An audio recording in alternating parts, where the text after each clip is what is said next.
Selamat pagi dan salam sejahtera. Anda bersama saya Muhammad Cindasami, sidang Parlimen ke-14. Baik, semalam cadangan mengurangkan jumlah penjawab awam antara yang menjadi tumpuan dalam persidangan Dewan Rakyat semalam. Tegas Perdana Menteri Tun Dr. Mahathir Mohamad, dasar penswastaan yang diperkenalkan pada tahun 1983 masih lagi relevan untuk diguna pakai bagi menangani isu jumlah anggota perkhidmatan awam yang dilihat terlalu besar. Beliau beri jaminan kerajaan akan memastikan mereka yang terbabit disediakan peluang pekerjaan di dalam sektor ekonomi lain sebelum pengecilan saiz perkhidmatan awam dilakukan. Beliau menjawab pertanyaan Ahli Parlimen Kuala Kerau Datuk Seri Dr. Ismail Mohamad Said semalam di Dewan Rakyat. Menurut Perdana Menteri, penyertaan penjawat awam ke sektor swasta juga membolehkan mereka mengembangkan hasil selain menerima gaji yang lebih baik. Beliau telah memberikan contoh terbaik iaitu Telekom Malaysia yang telah diswastakan pada 12 Oktober 1984. Sementara itu, Tun Dr. Mahathir juga berkata kerajaan sememangnya sedang berusaha untuk menaikkan manifesto Pakatan Harapan. Bagaimanapun, tegas beliau, isu-isu penyelewengan oleh kerajaan terdahulu tidak memudahkan usaha ke arah itu selain tertaluk kepada undang-undang. Beliau menjawab soalan tambahan Wakil Pontian Datuk Seri Ahmad Mazlan semalam. Dan selain berkenaan dengan isu yang telah dibangkitkan oleh Yang Berhormat Perdana Menteri, isu berkenaan undi tidak percaya juga turut dibangkitkan. Menteri Ahli Ekonomi Datuk Seri Muhammad Azmin Ali sekali lagi telah menegaskan tidak wujud sebarang undi tidak percaya terhadap Perdana Menteri seperti yang telah didakwa oleh sesetengah pihak. Pada masa yang sama turut menafikan dakwaan bahawa Menteri Kewangan gagal dalam memulihkan semula situasi ekonomi negara ketika ini. Beliau berkata demikian selepas Ahli Parlimen Kentere Tan Sri Anwar Musa mempersoalkan mengapa Ahli Parlimen Port Dickson Datuk Sri Anwar Ibrahim tidak dilantik sebagai Menteri Kewangan atas kapasiti pengalaman beliau sebelum ini. Baik, soal persoalan berkenaan dengan bond samurai juga turut dibangkitkan dalam persidangan Parlimen semalam. Berjaya menarik langgangan 324.7 bilion yen iaitu lebihan langgangan 1.6 kali ganda daripada 200 bilion yen yang ditawarkan. Bond samurai yang diterbitkan kerajaan antara terbitan paling berjaya oleh sesebuah kerajaan di Jepun. Menteri Kewangan Lee Nguyen berkata ia menunjukkan keyakinan pihak dana kewangan dan pelabur asing dari Jepun ke atas Malaysia. Beliau menjawab soalan tambahan Ahli Parlimen Kapar Datuk Abdullah Sani Abdul Hamid. Terdahulu dalam jawapan asal, Dewan dimaklumkan penyusunan semula sistem percukaian negara berdasarkan konsep share prosperity menunjukkan impak positif. Lee Nguyen berkata ia berjaya menurunkan kadar inflasi pada bulan Jun hingga Disember tahun lalu pada kadar 0.6% berbanding 1.7% pada tempoh Januari hingga Mei 2018. Baik, seperti biasa persidangan jawab lisan dan seterusnya perbahasan titah raja akan diadakan pada hari ini dan antara soalan waktu pertanyaan jawab lisan pada hari ini ialah berkenaan dengan bantahan rasmi kepada World Trade Organization oleh Ahli Parlimen Jelly. Baik, kepada anda yang ingin mengikuti persidangan Dewan Rakyat, anda boleh melayari laman sesawang myclick.rtm.gov.my atau melalui aplikasi telefon pintar RTM Mobile. Baik, kita terus ke persidangan Dewan Rakyat hari ini. Dan juga seluruh rakyat Malaysia yang sedang menonton siaran langsung persidangan Parlimen pagi ini. Waktu pagi pergi ke Pekan, pulang membawa sebungkus laksa. Hidup muhibah perlu diamalkan di negara Malaysia yang berbilang bangsa. Hidup muafakat adalah amalan hidup kita. Sekarang saya jemput Datuk Seri Mustafa bin Mohamad Jelly. Sila. Assalamualaikum warahmatullahi wabarakatuh. Timbalan yang Dipertua, soalan saya nombor 1. Sila Menteri. Terima kasih kepada Yang Berhormat Jelly yang selalu peka kepada isu perdagangan antarabangsa. Untuk menjawab soalan yang pertama, saya nak memaklumkan Yang Berhormat Jelly bahawa kerajaan telah menyuarakan kebimbangan Malaysia berkenaan isu diskriminasi minyak sawit oleh Kesatuan Eropah ataupun European Union dengan izin dengan mengemukakan bantahan rasmi di pelbagai mesyuarat peringkat jawatan kuasa dan juga majlis ataupun council as well as committee dengan izin. Misalnya antara mesyuarat jawatan kuasa halangan teknikal perdagangan ataupun Technical Barriers to Trade Council, Majlis bagi Perdagangan Barangan ataupun Council for Trade in Goods CTG dan juga mesyuarat jawatan kuasa perdagangan dan alam sekitar Trade and Environment Committee CTE. Dalam masa yang sama, Malaysia juga telah membangkitkan isu diskriminasi minyak sawit ini sebagai Specific Trade Concern ataupun STC di Majlis Jawatankuasa TBT dalam usaha untuk memberi tekanan kepada Kesatuan Eropah agar mempertimbangkan semula cadangan pelaksanaan peraturan terbaru tersebut. Selaku negara anggota WTO, Malaysia juga mempunyai pilihan untuk membawa isu ini ke peringkat Badan Penyelesaian Pertikaan ataupun Dispute Settlement Body DSB.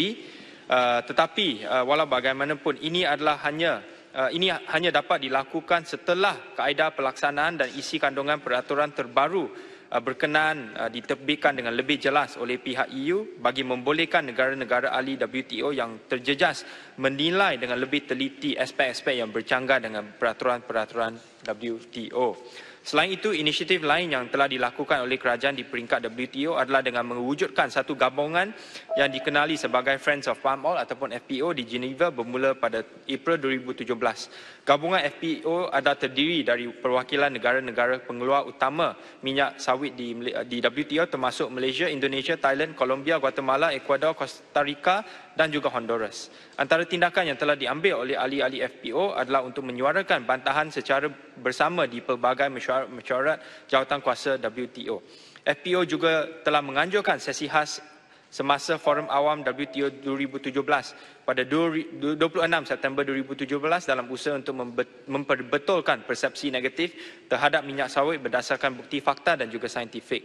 Tuan Yang di-Pertua, berhubung kerjasama yang dijalin antara Malaysia dan Indonesia, selain tindakan-tindakan yang diambil di bawah gabungan FPO, seperti yang dinyatakan tadi, Malaysia dan Indonesia telah bersama-sama mendapatkan sokongan daripada negara-negara ASEAN yang lain bagi mengesa supaya peringkat hubungan antara ASEAN dan EU ditangguhkan daripada status rakan dialog kepada perkongsian strategik sehingga isu larangan minyak sawit ini diselesaikan. Terima kasih. Ya, terima kasih. Jeli, soalan tambahan 30 saat. Sila. Terima kasih Timbalan Menteri dan Datuk Yang di-Pertua. Pertama, apakah hasil rujukan kepada WTO berkaitan dengan technical barriers tadi, TBT tadi, setelah dirujuk, nak tahu apa hasilnya, berkesan ataupun tidak. Yang keduanya, memandangkan kelapa sawit ini melibatkan jutaan rakyat di Malaysia dan juga Indonesia. Apa kerajaan bercadang untuk menubuhkan satu badan yang berwibawa untuk berkempen secara agresif Malaysia dan Indonesia di Eropah dan seluruh dunia? Kerana ini masalah yang besar untuk negara. Disediakan peruntukan secukupnya dan sekretariat yang kuat untuk pastikan bahawa segala diskriminasi ini dapat dihapuskan secepat mungkin. Terima kasih. Sila Menteri, masa 1 minit. Terima kasih atas soalan itu. Saya rasa tumpuan utama Kementerian MITI dan juga Kementerian Perusahaan Utama ialah untuk membuat rujukan kepada Delegated Act ILUC yang masih dalam perbincangan di tahap European Commission. Kerana ini adalah undang-undang yang akan ada impak yang begitu besar kepada industri kelapa sawit. Tetapi untuk makluman yang berhormat, Delegated Act ini belum lagi dimuktamadkan dan belum lagi dibawa ke European Parliament. Jadi kita tunggu usaha makluman yang terkini sebelum membuat satu keputusan bersama dengan rakan-rakan seperjuangan di negara yang lain. Untuk isu yang dibangkitkan tadi mengenai independent body, saya rasa badan-badan yang wujud sekarang seperti Friends of Palm Oil memang ada kuasa mereka dan juga ada efek mereka dalam segi memberi satu persepsi yang lebih baru kepada pengguna-pengguna di Eropah dan juga di tempat lain. Jadi saya rasa tak perlu lagi tubuhkan satu independent body yang baru. Terima kasih. Pontian, soalan tambahan kedua, masa 30 saat. Terima kasih. Dalam dunia ni di bawah PBB ada 194 negara. Di Madrid ada 46 cawangan di seluruh dunia.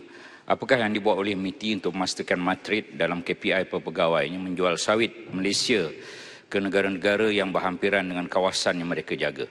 Jika kita tidak dapat menjual di negara-negara yang berkaitan, ada banyak lagi negara lain. Saya nak tahu berapa banyak negara yang membeli sawit Malaysia dan kita kasihanlah 650,000 kebun kecil di Malaysia dan ratusan ribu lagi di Indonesia itu. Terima kasih. Sila Menteri. Saya rasa itu adalah satu cadangan yang baik dan untuk makluman yang berhormat Pontian, memang Matrix dan juga agensi-agensi yang lain bersama dengan KPU sedang bekerjasama untuk mendapatkan market access dan juga untuk melebarkan market access ke negara-negara yang lain. Seperti yang saya rasa YB Pontian pun tahu, negara utama dari segi ekspor kelapa sawit ini bukan negara di Eropah, tetapi adalah di India. Dan saya rasa apa yang kita perlu ialah bukan saja untuk membuat promosi yang lebih agresif, tetapi pada masa yang sama untuk juga membincang dengan pihak-pihak negara seperti India untuk mengurangkan tarif terhadap kelapa sawit. Untuk makluman Yang Berhormat Pontian, tahun lepas tarif yang dikenakan oleh negara India ke atas kelapa sawit telah turun dari 45% kepada 40%, dan saya rasa kita ada ruang lagi dalam kaedah RCEP untuk mengurangkan lagi tarif di atas kelapa sawit. Terima kasih. Terima kasih. Puan Hajah Siti Zailah binti Muhammad Yusof, Rantau Panjang.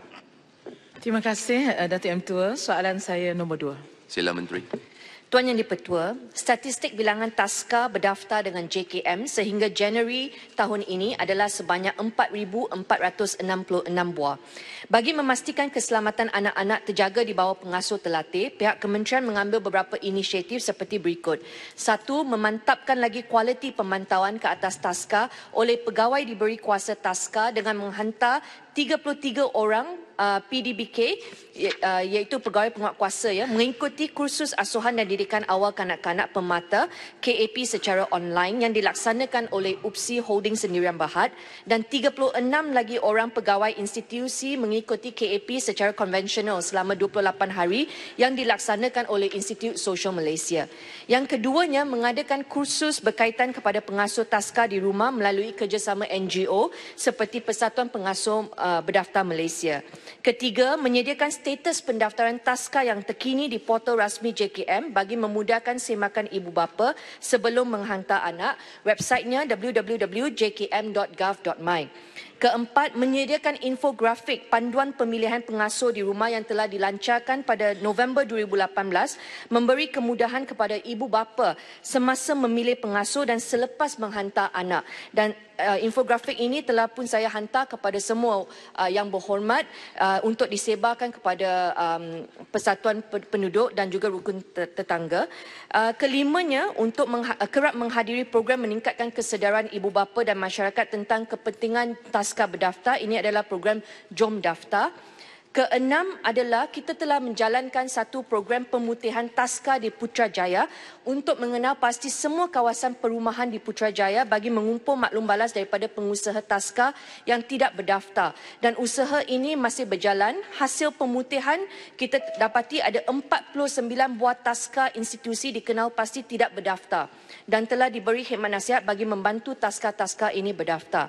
Ketujuhnya, pada tahun ini kita ada RM10 juta diperuntukkan dalam bajet 2019 untuk geran penubuhan taska di tempat kerja sektor awam dan telah dibuka permohonannya daripada 24 Januari hingga 7 Februari kepada semua agensi kerajaan yang tidak mempunyai taska. Sebanyak 101 permohonan telah diterima dan kita juga telah mendapati terdapat 541 agensi kerajaan termasuk agensi kerajaan negeri yang tidak mempunyai taska di tempat kerja. Jadi itu usaha terkini yang telah kita lakukan untuk meningkatkan lagi jumlah taska yang berdaftar bagi menjamin keselamatan kanak-kanak. Terima kasih. Rantau Panjang. Terima kasih atas jawapan Menteri. Soalan tambahan saya ialah di antara masalah yang dihadapi ialah kos operasi yang tinggi dan mengenakan pelaksanaan gaji minima menyebabkan pengusaha terpaksa mengenakan yuran yang tinggi. Jadi ini merupakan satu beban terutama bagi golongan yang berpendapatan B40.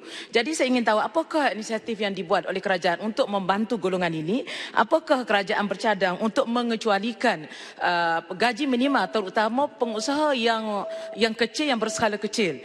Dan begitu juga adakah kerajaan bercadang untuk mengenakan hukuman yang lebih berat terhadap pengusaha yang tidak mengabaikan keselamatan kanak-kanak? Terima kasih. Terima kasih. Ya, saya rasa ada 3 soalan tambahan dalam satu soalan tu. Sukar untuk saya jawab semua tetapi saya usahakan. kos gaji minima 1,100 terhadap pengasuh. Memang kita telah menerima rintihan daripada pengasuh-pengasuh dan operator sedia ada, dan kita juga dalam kementerian sedang memeriksa penstrukturan semula early childhood care. Bagi menjamin kita ada kualiti untuk pengasuh dan ada career growth untuk pengasuh-pengasuh. Kalau mereka hanya melihat tugas mereka hanya babysitting dan mereka tak boleh lihat dalam 3 tahun, 4 tahun apa tu cadangan penaik tarafan kerjaya mereka, memang ada ramai yang akan keluarlah selepas mereka menerima latihan, mereka akan keluar. Jadi impact gaji minima ini sekarang ini sedang diteliti oleh Kementerian Sumber Manusia, dan untuk usaha yang kerajaan ambil adalah untuk menaikkan subsidi. Itu sebab kita ada 10 juta grant itu untuk membolehkan lebih ramai lagi golongan B40 termasuk pegawai kerajaan untuk menghantar anak-anak mereka ke taska di tempat kerja, meringankan kos mereka, kos bulanan mereka. Terima kasih. Lanang. Terima kasih Tuan Yang Di-Pertua. Kementerian Pembangunan Wanita, Keluarga dan Masyarakat telah mengumumkan bahawa sebuah pusat asuhan kanak-kanak akan diwujudkan di Parlimen bagi membantu dan memudahkan tugasan anggota Parlimen serta warga kerja yang bertugas semasa Parlimen bersidang. Jadi saya ingin tahu tentang status perkembangan pusat asuhan kanak-kanak yang bakal diwujudkan di Parlimen dan agak bilakah ia akan diwujudkan. Terima kasih. Saya rasa timbalan speaker pun boleh jawab, tetapi memang permohonan telah dibuka kepada semua agensi kerajaan dan kami dalam Kementerian Jabatan Kebajikan Masyarakat sedang menunggu kertas cadangan permohonan daripada Parlimen, dan memang kita telah Timbalan Perdana Menteri ada berjumpa dengan speaker mengatakan ini adalah tempat di mana undang-undang digubal, dan ini adalah satu mesej yang sangat penting untuk seluruh Malaysia melihat bahawa tempat di mana penggubalan undang-undang berlaku ada infrastruktur untuk menggalakkan lebih ramai lagi golongan wanita untuk menjadi wakil rakyat, dan infrastruktur ini wujud untuk mereka. Saya juga gembira Parlimen telah mengurangkan waktu bersidang setiap hari, membolehkan lebih ramai lagi wanita berfungsi di Parlimen dan juga di rumah. Ini saya lihat adalah satu cultural ataupun mindset shift yang perlu berlaku supaya golongan masyarakat mula menghargai peranan wanita dalam kerjaya dan juga di dalam rumah. Terima kasih. Supaya Timbalan Menteri tak payah cuci baju pada waktu malam. Seterusnya saya jemput Tuan Noor Amin bin Ahmad, Kangga. Terima kasih. Timbalan Speaker, soalan ketiga. Sila Menteri. Terima kasih Tuan Yang Di-Pertua. Saya mohon soalan ini dijawab bersama 5 soalan yang lain kerana menyentuh isu yang sama. Untuk pada 14 Mac oleh YB Tanah Merah, 21 Mac oleh YB Igan, 27 Mac oleh YB Tanjung Manis, 1 April YB Kota Tinggi, 8 April oleh YB Ledang. Tuan Yang Di-Pertua, kerajaan sentiasa berusaha untuk memastikan pendapatan kaum petani, penternak, pesawah, nelayan, pekebun getah dan pekebun kecil dapat ditingkatkan secara signifikan dalam tempoh sederhana agar taraf sosio-ekonomi kelompok ini dapat diperbaiki. Justru itu, antara pelancangan yang dibuat dan usaha-usaha yang dilaksanakan adalah seperti berikut.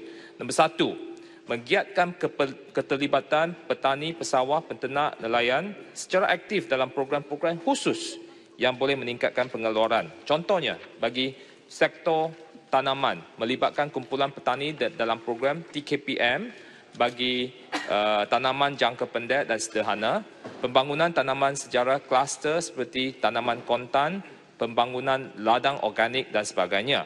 Bagi sektor peternakan, kita ada program pembangunan tanaman rumput Napier secara home plot sebagai salah satu sumber makanan ternakan supaya kita menurunkan input cost dan meningkatkan pendapatan petani. Bagi sektor perikanan, kita pula ada pemodenan vessel penangkapan ikan supaya mereka boleh pergi lebih jauh ke laut dalam untuk mendapatkan pendapatan yang lebih tinggi. Usaha yang kedua adalah menyediakan bantuan subsidi dan insentif bagi menggalakkan peningkatan pengeluaran, antaranya insentif peningkatan hasil tanaman, pemberian bantuan ternakan, program baik pulih kandang, pemberian mesin perincih, insentif pendaratan ikan, skim subsidi minyak dan kemudahan dana nelayan bagi meningkatkan keupayaan vessel dan alat penangkapan ikan sedia ada. Bagi menggalakkan penerapan amalan pertanian baik dalam pelaksanaan projek pertanian iaitu MyGap dan MyOrganic di sepanjang rantaian nilai bagi meningkatkan produktiviti berikutan sistem pengurusan ladang yang lebih sistematik. Pemindahan teknologi juga berupaya meningkatkan produktiviti dan pendapatan pengusaha akan contohnya dalam kaedah permanian beradas artificial insemination dalam sektor ternakan supaya meningkatkan pendapatan para penternak dan juga Internet of Things IoT dalam pengeluaran tanaman seperti cili.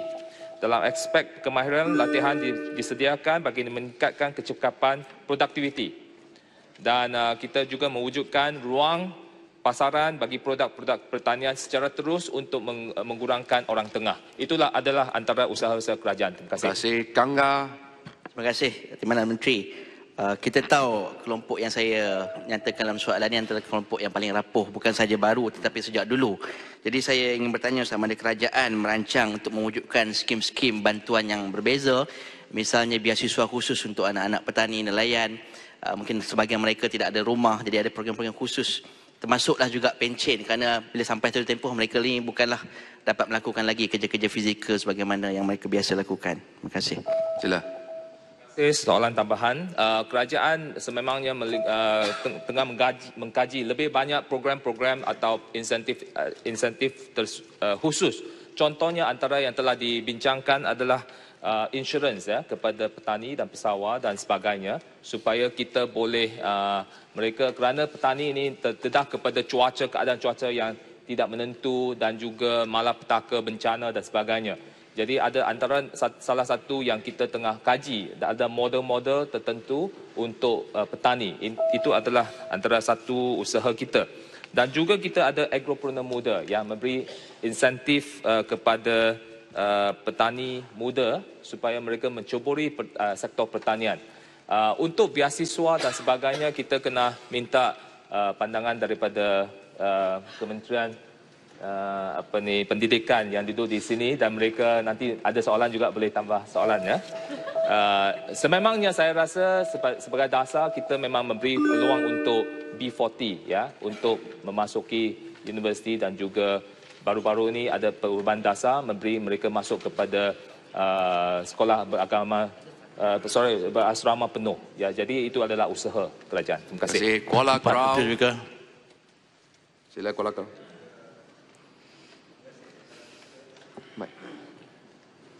Tutup mic. Kuala Krau. Terima kasih Timbalan Speaker.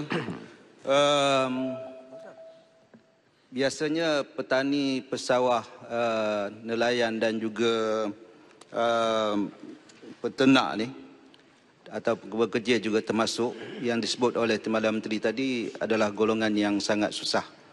Dan Yang Berhormat Sungai Petani selaku Ketua Whip Kerajaan juga telah melahirkan rasa kesal kerana subsidi bagi nelayan, bagi petani dan juga pesawah telah dikurangkan 50% dan baru ini diumumkan 90 juta untuk pesawah. Saya ingin tahu adakah subsidi ini telah turun ke bawah kepada pesawah, dan saya juga ingin tahu tentang subsidi baja bagi pertanian dan juga bantuan bagi nelayan. Terima kasih.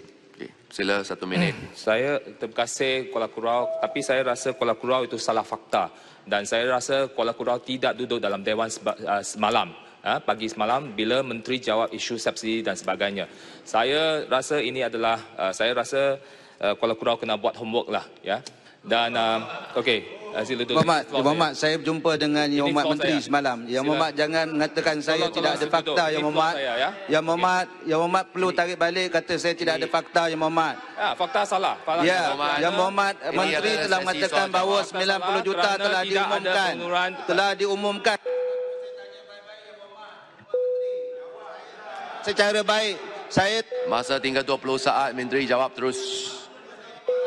Kuala Krau, sila duduk. Menteri jawab. Yang Berhormat Timbalan Speaker, saya minta Yang Berhormat Menteri ini berhemat. Kuala Kurau adalah bekas timbalan speaker. Tahu Kurau bukan Kuala Kurau. Tahu. Saya ahli Parlimen Kuala Kurau bukan Kurau ya. Kuala Kurau, ya. Kalau menteri tak cerdik. Cerdik ya. Menteri pun kurang cerdik, takut nak jawab soalan, tak betul. Untuk Terus terang, tak tahu cakap tak tahu. Senang. Yang lain sudah duduk, menteri pun duduk. Saya terpaksa mengikut peraturan mesyuarat 245 dan menepati masa. Oleh kerana sini ada petikan lidah, sana petikan lidah, masa sudah lepas, soalan seterusnya.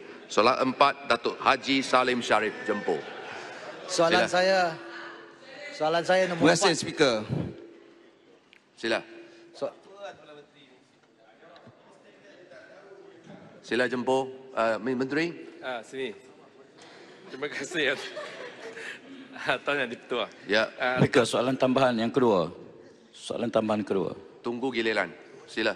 Terlebih dahulu, izinkan saya menjawab pertanyaan ini bersekali pertanyaan daripada Yang Berhormat Tuan Yang Berhormat Johor Bahru pada hari 14 Mac 2019 dan Yang Berhormat Kuala Nerus pada 9 April 2019 kerana menyentuh berkenaan mekanisme penyampaian subsidi petrol secara bersasar yang akan dilaksanakan pada suku tahun kedua 2019.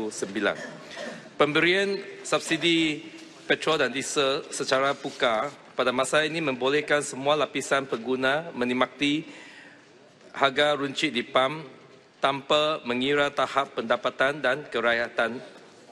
Ini menyebabkan kerajaan menanggung beban subsidi yang tinggi.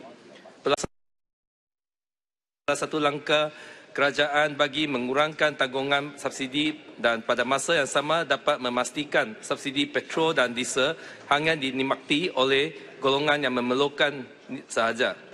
Kerajaan akan memberikan bantuan subsidi petrol sebanyak 30 sen seliter terhad kepada 100 liter sebulan bagi kereta atau 40 liter sebulan bagi motosikal. Belanjawan 2019 telah mengumumkan peruntukan sebanyak ringgit Malaysia 2 bilion bagi program subsidi petrol bersasar ini dan dijangka akan memanfaatkan seramai 4 juta pemilik kereta dan 2.6 juta pemilik motosikal. Dengan bantuan subsidi ini, 40 untuk membeli petrol pada harga yang lebih rendah. Kerajaan sedang memastikan mekanisme pemberian subsidi ini dapat mensasar harga luar bandar dan pedalaman. Mekanisme ini adalah penting supaya bantuan kerajaan akan sampai kepada semua penerima walau di mana mereka berada.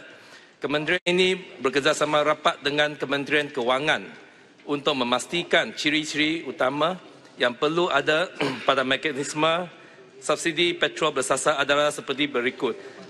1. Seamless. Sistem pelaksanaan subsidi bersasar mestilah berlangsung dalam keadaan lancar dan memudahkan pengguna. Kedua, security. Sistem subsidi perlu mempunyai ciri-ciri keselamatan tinggi untuk mendapat kepercayaan orang ramai, orang awam bahawa sistem ini tidak boleh disalahguna dan mengurangkan berlaku ketirisan. Ketiga, acceptance. Sistem ini mudah dan boleh digunakan di semua stesen minyak yang terdapat di Malaysia sama ada di bandar atau luar bandar. Sekian, terima kasih. Jempol 30 saat. Terima kasih Menteri, tapi soalan saya tak dijawab. Bagaimana subsidi bersasar dapat dimanfaatkan di pendalaman yang tidak ada stesen minyak? Sama ada subsidi minyak ini ditukar kepada barang makanan. Ini tak dijawab. Minta Menteri jawab dengan tepatlah. Yang keduanya, saya nak tahu apakah kriteria yang diambil kementerian membolehkan seorang itu layak kalau dia mempunyai kereta. Contohnya kereta dan motosikal. Adakah kedua-duanya mereka dapat? Dan yang ketiganya, apakah kad sistem ni, petrol ni dapat digunakan di seluruh negara, daerah? Terima kasih. Sila Menteri, 1 minit.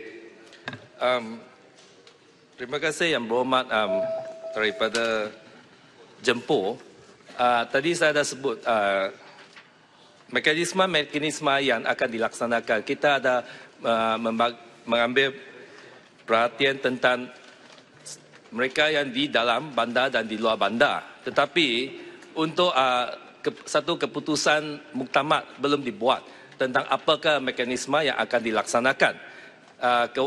Kementerian Kewangan telah membuka tender untuk sesiapa mana-mana pihak yang ingin mencadangkan apakah mekanisme yang terbaik untuk melaksanakan program subsidi bersasar itu. Oleh itu kita masih dalam pertimbangan dan penelitian apa-apa cadangan yang telah dibentangkan disampaikan kepada kedua-dua kementerian, Kementerian Kewangan dan Kementerian Kabinet HEP. Oleh itu sampai hari ini setakat ini belumlah ada satu mekanisme yang muktamad telah dibuat. Oleh itu kita tentu ada saya jaminkan bahawa itu kita akan mengambil berat tentang apa-apa yang disebutkan oleh yang berhormat dan tentang apa-apa masalah dihadapi oleh penduduk-penduduk di luar bandar. Sekian, terima kasih. Bagan Serai. Terima kasih Tuan Speaker. Orang kaya ni sebenarnya dia pun banyak kereta dan banyak juga dia ada kereta yang bawah 1500cc dan motor bawah 125cc. Kereta ni anak dia pakai, anak saudara dia pakai. Adakah ini dapat subsidi ataupun bagaimana sistem bersasar yang kita nak buat ni? Terima kasih. Sila Menteri. Pada dasarnya hanya hanya seorang hanya layak untuk mendapat subsidi ini kalau dia memiliki satu kereta. Oleh itu kalau ada dua kereta dia tidak layak mendapat subsidi ini. Dan juga untuk penduduk di pedalaman di mana mereka diperlukan untuk memakai itu kereta like Hilux itu yang lebih besar sisi, walaupun sisinya lebih besar, tetapi ya kita memandang bahawa ini adalah satu keperluan dan juga kita iaitu juga di dalam pertimbangan kita untuk memberikan subsidi kepada mereka walaupun sisinya lebih tinggi, asalkan mereka ada melayakkan ada layak di bawah itu diklasifikasi di bawah B40 golongan. Terima kasih. Tuan Siwakumar Warataraju Naidu, Batu Gajah. Salam sejahtera Tuan Yang Dipertua. Soalan saya soalan yang kelima. Sila Menteri. Terima kasih Tuan Speaker dan terima kasih kepada Yang Berhormat Batu Gajah atas soalan ini. Untuk maklumat Yang Berhormat, tidak dinafikan KEMAS adalah salah sebuah jabatan yang bertanggungjawab dalam pembangunan sosioekonomi masyarakat luar bandar. Antara peranan KEMAS adalah satu, memperkasakan pendidikan awal kanak-kanak melalui perkembangan sosio-emosi, fizikal, intelek dan rohani berdasarkan piawaian atau standard yang telah ditetapkan selari dengan kurikulum standard prasekolah kebangsaan KSPK dan kurikulum permata negara. Kedua-dua ini yang disusun oleh Kementerian Pendidikan. Kedua, memberi latihan kemahiran yang berkualiti dan diiktiraf bagi mengupayakan ekonomi keluarga luar bandar. Ketiga, memperkasa sosioekonomi masyarakat luar bandar yang harmoni, berjaya dan sejahtera. Dan keempat, meningkatkan pembangunan modal insan yang bersesuaian melalui program pembangunan sumber manusia yang berteraskan pembangunan kompetensi dan kemajuan kerjaya dengan izin attitude, skills dan knowledge. Bagi mengukuhkan peranan anggota KEMAS sebagai penggerak kemajuan masyarakat dalam membangunkan sosioekonomi masyarakat luar bandar, KEMAS telah melaksanakan penstrukturan semula dari segi hala tuju dan perjawatan anggota KEMAS.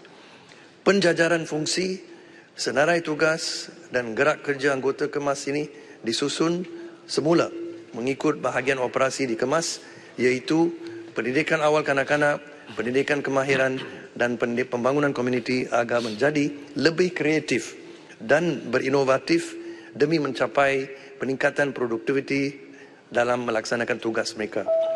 Terdapat 5 teras strategi dibangunkan dan 25 inisiatif pemantapan kapasiti organisasi dilaksanakan. Saya sebut 5 teras itu: mendaya upaya kepimpinan, memastikan pencapaian keberhasilan, memantapkan kapasiti organisasi, merangsang penglibatan rakyat dan menerapkan nilai-nilai murni. Penyusunan program dan aktiviti kemas sedia ada dan penstrukturan baru ini adalah selari dengan Plan Harapan Pembangunan Luar Bandar yang telah dilancarkan KPLB bertemakan Luar Bandar Sejahtera, yang merupakan perancangan dan hala tuju pembangunan luar bandar bagi 5 tahun yang akan datang, iaitu bermula tahun 2018 hingga 2023. Berdasarkan aspirasi rakyat seperti mana yang terkandung di dalam manifesto Pakatan Harapan, plan ini bertujuan untuk menaik taraf dan meningkatkan kualiti hidup yang memenuhi keperluan sosioekonomi, fizikal, rohani dan sasiah masyarakat luar bandar. Terima kasih. Batu Kaja, 30 saat. Terima kasih Tuan Yang di-Pertua. Timbalan Menteri, saya dimaklumkan bahawa Tabika Kemas masih kekurangan prasarana, kelengkapan dan peralatan. Adakah kerajaan bercadang untuk menambahkan peruntukan supaya kemas ini dapat diperbaiki dan bagaimanakah tabika kemas ini dapat bersaing dengan tabika swasta yang lebih canggih? Silakan. Terima kasih Batu Gajah atas soalan tambahan yang ada 2 bab nampaknya. Memang betul Kerajaan Pakatan Harapan telah mewarisi daripada kerajaan lama banyak premis-premis kemas yang sekarang boleh dikatakan adalah usang dan perlukan penambahbaikan atau naik tarafan. Dalam bajet tahun lepas 5 juta telah disediakan untuk membantu 300, lebih kurang 300 tadika dan taska untuk dibaik pulih. Saya mengakui jumlah ini agak mungkin tidak mencukupi untuk memenuhi semua keperluan. Contoh di Sabah dan Sarawak ada banyak lagi premis-premis kemas yang perlu bantuan sedemikian. Jadi Kementerian sekarang membuat usaha spesifik untuk kemaskinikan senarai tarikan dan temas yang memerlukan penaik tarafan, dan permintaan tambahan akan dibuat dalam persiapan bajet untuk tahun ini. Ya, dari segi kurikulum secara ringkas, Tuan Speaker, memang kemas telah diiktiraf sebagai most trusted brand oleh Reader's Digest di 2017. Walau bagaimanapun kita terus membuat usaha untuk menaik taraf dan piawaian kurikulum kita. Terima kasih. Payah Besar, 30 saat. Terima kasih Timbalan Speaker. Terima kasih Timbalan Menteri. Persoalan saya adalah berkaitan tentang adakah fungsi dan peranan ini yang telah dipertingkatkan, adakah pihak kementerian juga bercadang untuk menetapkan pekerja-pekerja kontrak yang begitu banyak di bawah kemas? Itu yang pertama. Yang keduanya, saya dapat makluman daripada rakyat, bantuan makanan ke tabika kemas daripada RM2.50 telah dipotong kepada RM1.50. Apakah justifikasi pemotongan tersebut? Terima kasih Tuan Yang Bertua. Sila Menteri. Ya, terima kasih Pak Basar atas dua-dua soalan itu. Berkaitan dengan kaki tangan yang berstatus kontrak, dasar yang sedia ada ialah kaki tangan yang sudah berkhidmat lebih daripada 15 tahun. Ini dasar lama juga dikekal, akan boleh memohon dan akan dipertimbangkan untuk dijadi kaki tangan tetap. Berkaitan dengan makanan dan bajet makanan itu tidak betul, tidak betul. Ada apa-apa kekurangan dalam peruntukan untuk bajet makanan di semua tadika dan taska kemas di seluruh Malaysia. Memang tak betul langsung, dan saya boleh jamin di sini apa-apa yang perlu untuk keperluan makanan mereka yang telah disediakan oleh Kementerian Kesihatan memang akan disampaikan kepada mereka. Sekian. Terima kasih. Tuan Yang di-Pertua. Tuan Ahmad Fadli bin Syari.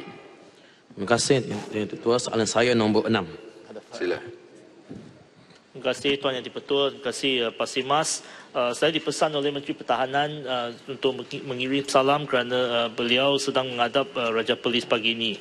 Saya akan jawab secara umum dan secara dasar. Sistem pertahanan udara negara sentiasa peka dan sesiap siaga terhadap sebarang kemungkinan pencerobohan dan ancaman udara dalam memelihara kedaulatan dan keselamatan ruang udara negara dan kepentingannya. Sistem perintah dan kawalan, command and control system dalam sistem pertahanan udara negara diawasi secara berterusan dan pesawat pejuang sentiasa berada dalam keadaan siap siaga, on alert. Sistem pertahanan udara negara juga dilengkapi dengan beberapa pelan operasi dalam melaksanakan tanggungjawab pengawasan ruang udara, pemantauan ruang udara dan juga tindakan penguatkuasa. Tindakan penguatkuasaan. Dalam melindungi kedaulatan ruang udara negara, beberapa pelan operasi khusus telah dirancang atau dirangka dan dilaksanakan. Pemantauan dilaksanakan secara berterusan dan segala maklumat akan direkod dan dikumpulkan. Sekiranya terdapat pesawat asing dikesan mencerobori ruang udara negara, tindakan melancarkan pesawat pejuang akan diambil sekiranya perlu bagi tujuan pengenalan pesawat, mengawasi penggerakan pesawat sebagai tindakan memperagakan kehadiran, show of presence dan tindakan penguatkuasaan. Laporan pencerobohan akan turut dimajukan ke Kementerian Luar Negeri untuk tindakan bantahan diplomatik kepada negara berkenaan. Terima kasih. Pak Simas, 30 saat. Terima kasih Timbalan Menteri. Saya ingin bertanya berdasarkan jawapan tadi. Kita tahu bahawa sistem pertahanan surface to air missile system berperanan penting untuk mempertahankan kedaulatan negara. Jadi kita tahu bahawa kerajaan telah membeli Starstreak LMG dari UK beberapa tahun lepas.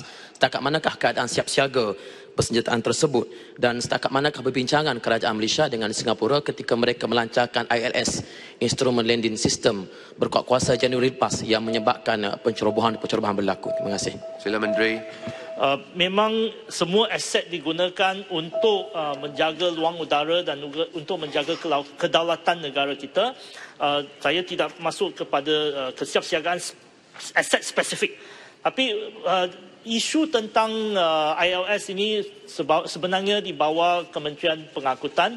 Tapi untuk isu delegated airspace ataupun ruang udara yang diamanahkan kepada negara Singapura, itu adalah salah satu dasar ataupun salah satu cadangan daripada TUDM bahawa ruang itu diamanahkan kepada Malaysia pada masa depan, dan ini telah diusahakan oleh Kementerian Pengangkutan. Terima kasih. Sila. Pematang Pau, 30 saat. Terima kasih Timbalan Speaker. Saya ingin menanyakan kepada Timbalan Menteri, kita bercakap tentang kesiapsiagaan dan kita tahu Singapura contohnya telah menghasilkan perancangan menjelang 2030 bagi mempersediakan negara tersebut.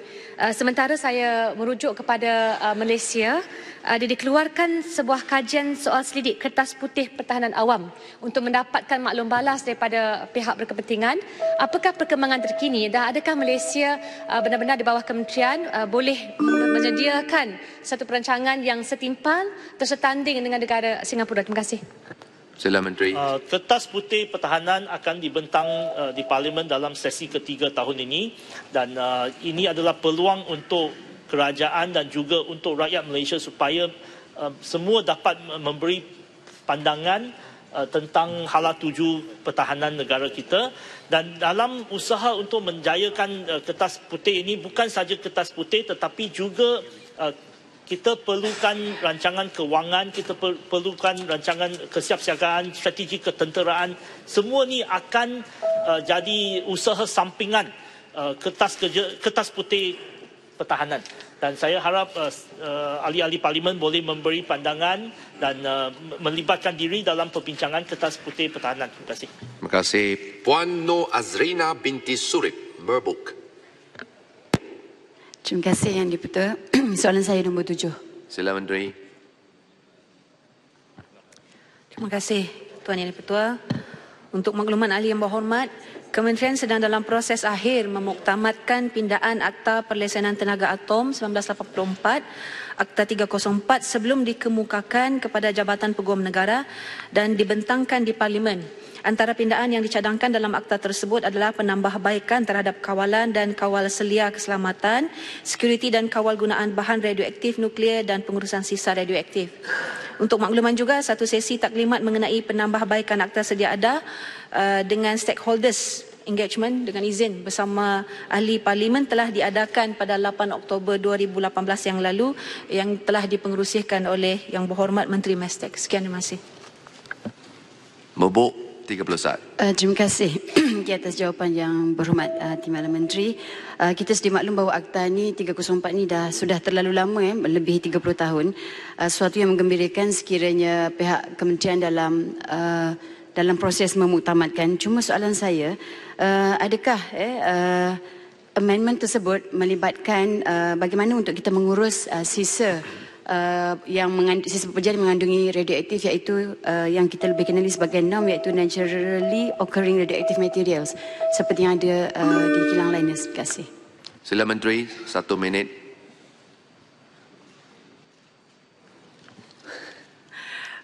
Penambahbaikan yang akta sedia ada ni supaya kita memberi punca kuasa lebih jelas terhadap kawalan pelbagai aspek, sebagai contoh keperluan pertambahan skop kawalan safety, security dan safeguards, keperluan pengukuhan kuasa perundangan, sisa radioaktif dan bahan api terpakai, pengurusan bahan radioaktif di luar kawalan perundangan, termasuklah merangkumi semua jenis sisa dengan izin liquid, solid, gas. Terima kasih.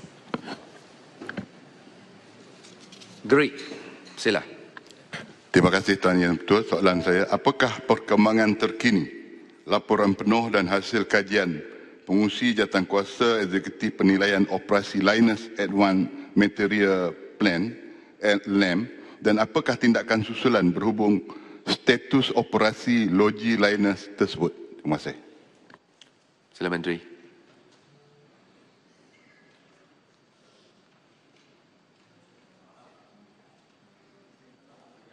Untuk makluman Yang Berhormat, Kementerian telah menubuhkan task force bagi memudah cara syarikat Linus untuk membawa keluar residu dari WLP dari Malaysia untuk mempercepatkan syarikat Linus mendapatkan kebenaran daripada Kerajaan Australia untuk menghantar balik residu WLP ke negara tersebut.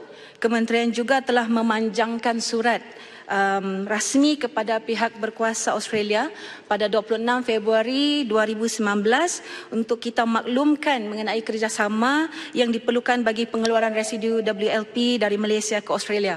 Bagi memastikan proses penghantaran keluar residu WLP adalah selamat, kerajaan melalui Lembaga Perlesenan Tenaga Atom akan memastikan syarikat Linus mematuhi segala peruntukan Akta Perlesenan Tenaga Atom 1984 dan peraturan-peraturan yang dibuat di bawahnya serta lain-lain keperluan ditetapkan oleh pihak berkuasa yang berkaitan. Terima kasih. Terima kasih. Dato' Sri Haji Fadilah bin Yusof, Petrajaya. Terima kasih. Terima kasih Tuan Ketua. Soalan saya nombor 8. Sila Menteri. Terima kasih Dato' Speaker, terima kasih Ahli Yang Berhormat Petrajaya. Dato' Yang di-Pertua, terdapat 4 pertanyaan lagi yang berhubung kait dengan isu mekanisme pembayaran PT-PTM. Oleh itu, izinkan saya menjawab pertanyaan pada hari ini serentak dengan pertanyaan daripada pertama Yang Berhormat Rembau pada 20 Mac 2019, YB Lenggong pada 26 Mac 2019, YB Tampin pada 2 April 2019 dan YB Bukit Gelugur pada 3 April 2019.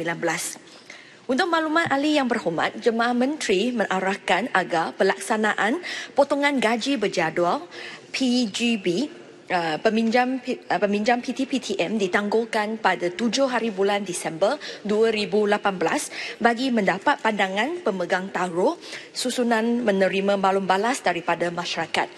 Buat masa ini, sesi libat urus sedang dijalankan melibatkan semua pihak yang berkepentingan seperti Persatuan Majikan, Persatuan Pekerja, Persatuan Belia, Majlis Perwakilan Pelajar, Badan Bukan Kerajaan dan lain-lain pemegang tagu yang akan dijalankan selama 6 bulan bermula Januari 2019 hingga Jun 2019. Cadangan baharu serta implikasi kewangan bagi pelaksanaan skim PGB akan disediakan setelah mengambil kira semua pandangan daripada sesi tersebut. Sekian jawapan saya. Petrajaya 30 saat. Terima kasih Yang di-Pertua. Daripada jawapan tadi, saya ingin dapat maklumat tambahan berhubung kait dengan berapa jumlah peminjam yang masih belum membayar dan daripada semenjak 2017 sehingga 2018 dan seterusnya, apakah ada mekanisme untuk memastikan mereka yang tidak membayar, apakah tindakan yang bakal diambil dan apakah dengan jumlah tidak membayar pinjaman itu akan ada sekatan ataupun pengurangan kepada peminjam yang baru untuk PTPN pada masa akan datang. Ya, sila Menteri. Terima kasih Dato' Yang di-Pertua. Untuk memakluman ahli yang berhormat, jumlah yang patut bayar balik setakat Januari 2019 adalah sebanyak 914 bilion ringgit dan setakat ini jumlah yang telah bayar balik adalah 14,524 bilion ringgit. Dan setakat ini tindakan undang-undang telah ditangguhkan sejak Mac 2018. Saya rasa keputusan pada masa itu untuk tangguhkan tindakan undang-undang adalah oleh sebab pilihan raya, dan setakat ini kita tak bermula lagi dengan tindakan undang-undang kerana kita masih dalam prosedur untuk menggenapasti mekanisme untuk bayaran balik. Dan setakat ini kita tak ada masalah untuklah teruslah dengan tawaran PTPTN kerana pada bulan Mac ini kita telah mulakan dengan satu suku yang baharu iaitu sebanyak 3 bilion ringgit. Terima kasih. Besok, sila. Yang Berhormat Menteri, boleh beritahu Dewan apakah kutipan PTPTN tahun 2018 berbanding dengan kutipan tahun 2017? Sila Menteri. Kutipan pada tahun 2017 adalah sebanyak 3.9 bilion ringgit dan untuk tahun 2018 adalah sebanyak 3.3 bilion ringgit. Dato' Abdullah Sani bin Abdul Hamid, Kapah. Tuan Speaker, soalan saya nombor 9. Sila, Menteri. Terima kasih Yang Berhormat Kapah. Nombor 1, tidak ada berita baik bahawa mengikut peruntukan undang-undang tidak ada apa-apa peruntukan untuk yang memberi peruntukan cuti tanpa rekod untuk membuat ulang kaji bila mensiapkan menduduki peperiksaan kepada pekerja di sektor awam. Itu adalah dari segi undang-undang. Tetapi jika ada collective agreement di mana di situ ada terma-terma yang telah disetujui, maka ia boleh diimplementasikan. Dan jika majikan enggan memberi cuti tersebut, kita boleh mengambil tindakan. Tetapi cadangan yang berhormat ini, saya akan membawa kepada NLAC, National Labour Advisory Council, untuk membuat satu perbincangan dengan majikan di sana, di mana dari segi undang-undang perlu adakan sekurang-kurangnya 2 perjumpaan setiap tahun. Di antaranya adalah membincang semua hal berkaitan dengan hal ehwal pemburuhan. Maka di sana perkara ini akan dibawa oleh saya kemungkinan besar di mesyuarat yang akan datang minggu hadapan, dan tengok apa yang kita boleh bincang dan satu persetujuan kalau boleh. Terima kasih. Kapah, tanya soalan. Terima kasih Tuan Speaker. Tanya soalan yang dahsyat. Meneliti daripada jawapan Menteri, 8% sajanya ada kesatuan yang melibatkan perjanjian bersama di bawah Akta Perusahaan 1957. Tetapi persoalan hari ini ialah di manakah hala tujunya antara orang-orang yang tidak berkesatuan ini. Maka apakah tindakan kementerian untuk mengadakan undang-undang baru di bawah Akta Kerja, misalnya di bawah Akta Kerja 1955, untuk memastikan mereka juga tidak disekat oleh majikan untuk meneruskan pendidikan. Sebab kerajaan ada TVET, kementerian ada SRDF, tetapi mereka-mereka yang tidak ada dalam lekongan undang-undang ini. Terima kasih Tuan Speaker. Sila, Menteri. Terima kasih Yang Berhormat. dari segi undang-undang tidak ada apa-apa untuk menolong mereka. Tetapi kalau kita tengok, kita menghalusi undang-undang yang ada, jika terpakai kepada persatuan union, mereka juga terikat dengan perkara tersebut. Maka majikan tidak boleh melari dari tanggungjawab tersebut. Tetapi yang mustahak adalah, adakah majikan boleh dipaksa memberi apa yang berhormat memohon? Itu tidak ada dari segi undang-undang. Yang berhormat sebagai mantan Presiden MTUC pun tahu bahawa itu adalah satu di antara yang kita perlu capai dalam masa yang sedekat ini. Terima kasih. Ya. Marang. Maran. Terima kasih, Dato' Yang Tua, Terima kasih Menteri. Cuti tanpa rekod boleh diberikan kepada atas berbagai sebab, termasuk bersalin. Buat masa ini, cuti bersalin bagi kepada bapa tanpa rekod dalam sektor awam adalah 1 minggu. Bagi swasta tertaluk kepada budi bicara jabatan masing-masing.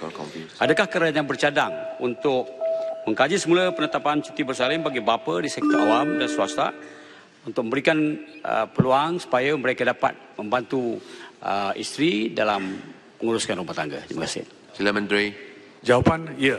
Sedang dihalusi dan perbincangan telah dibuat dengan majikan, dan satu keputusan yang muktamad akan diberi tak lama lagi, di mana kita sedang meminda undang-undang tersebut dan akan merangkumi pandangan yang berhormat. Terima kasih.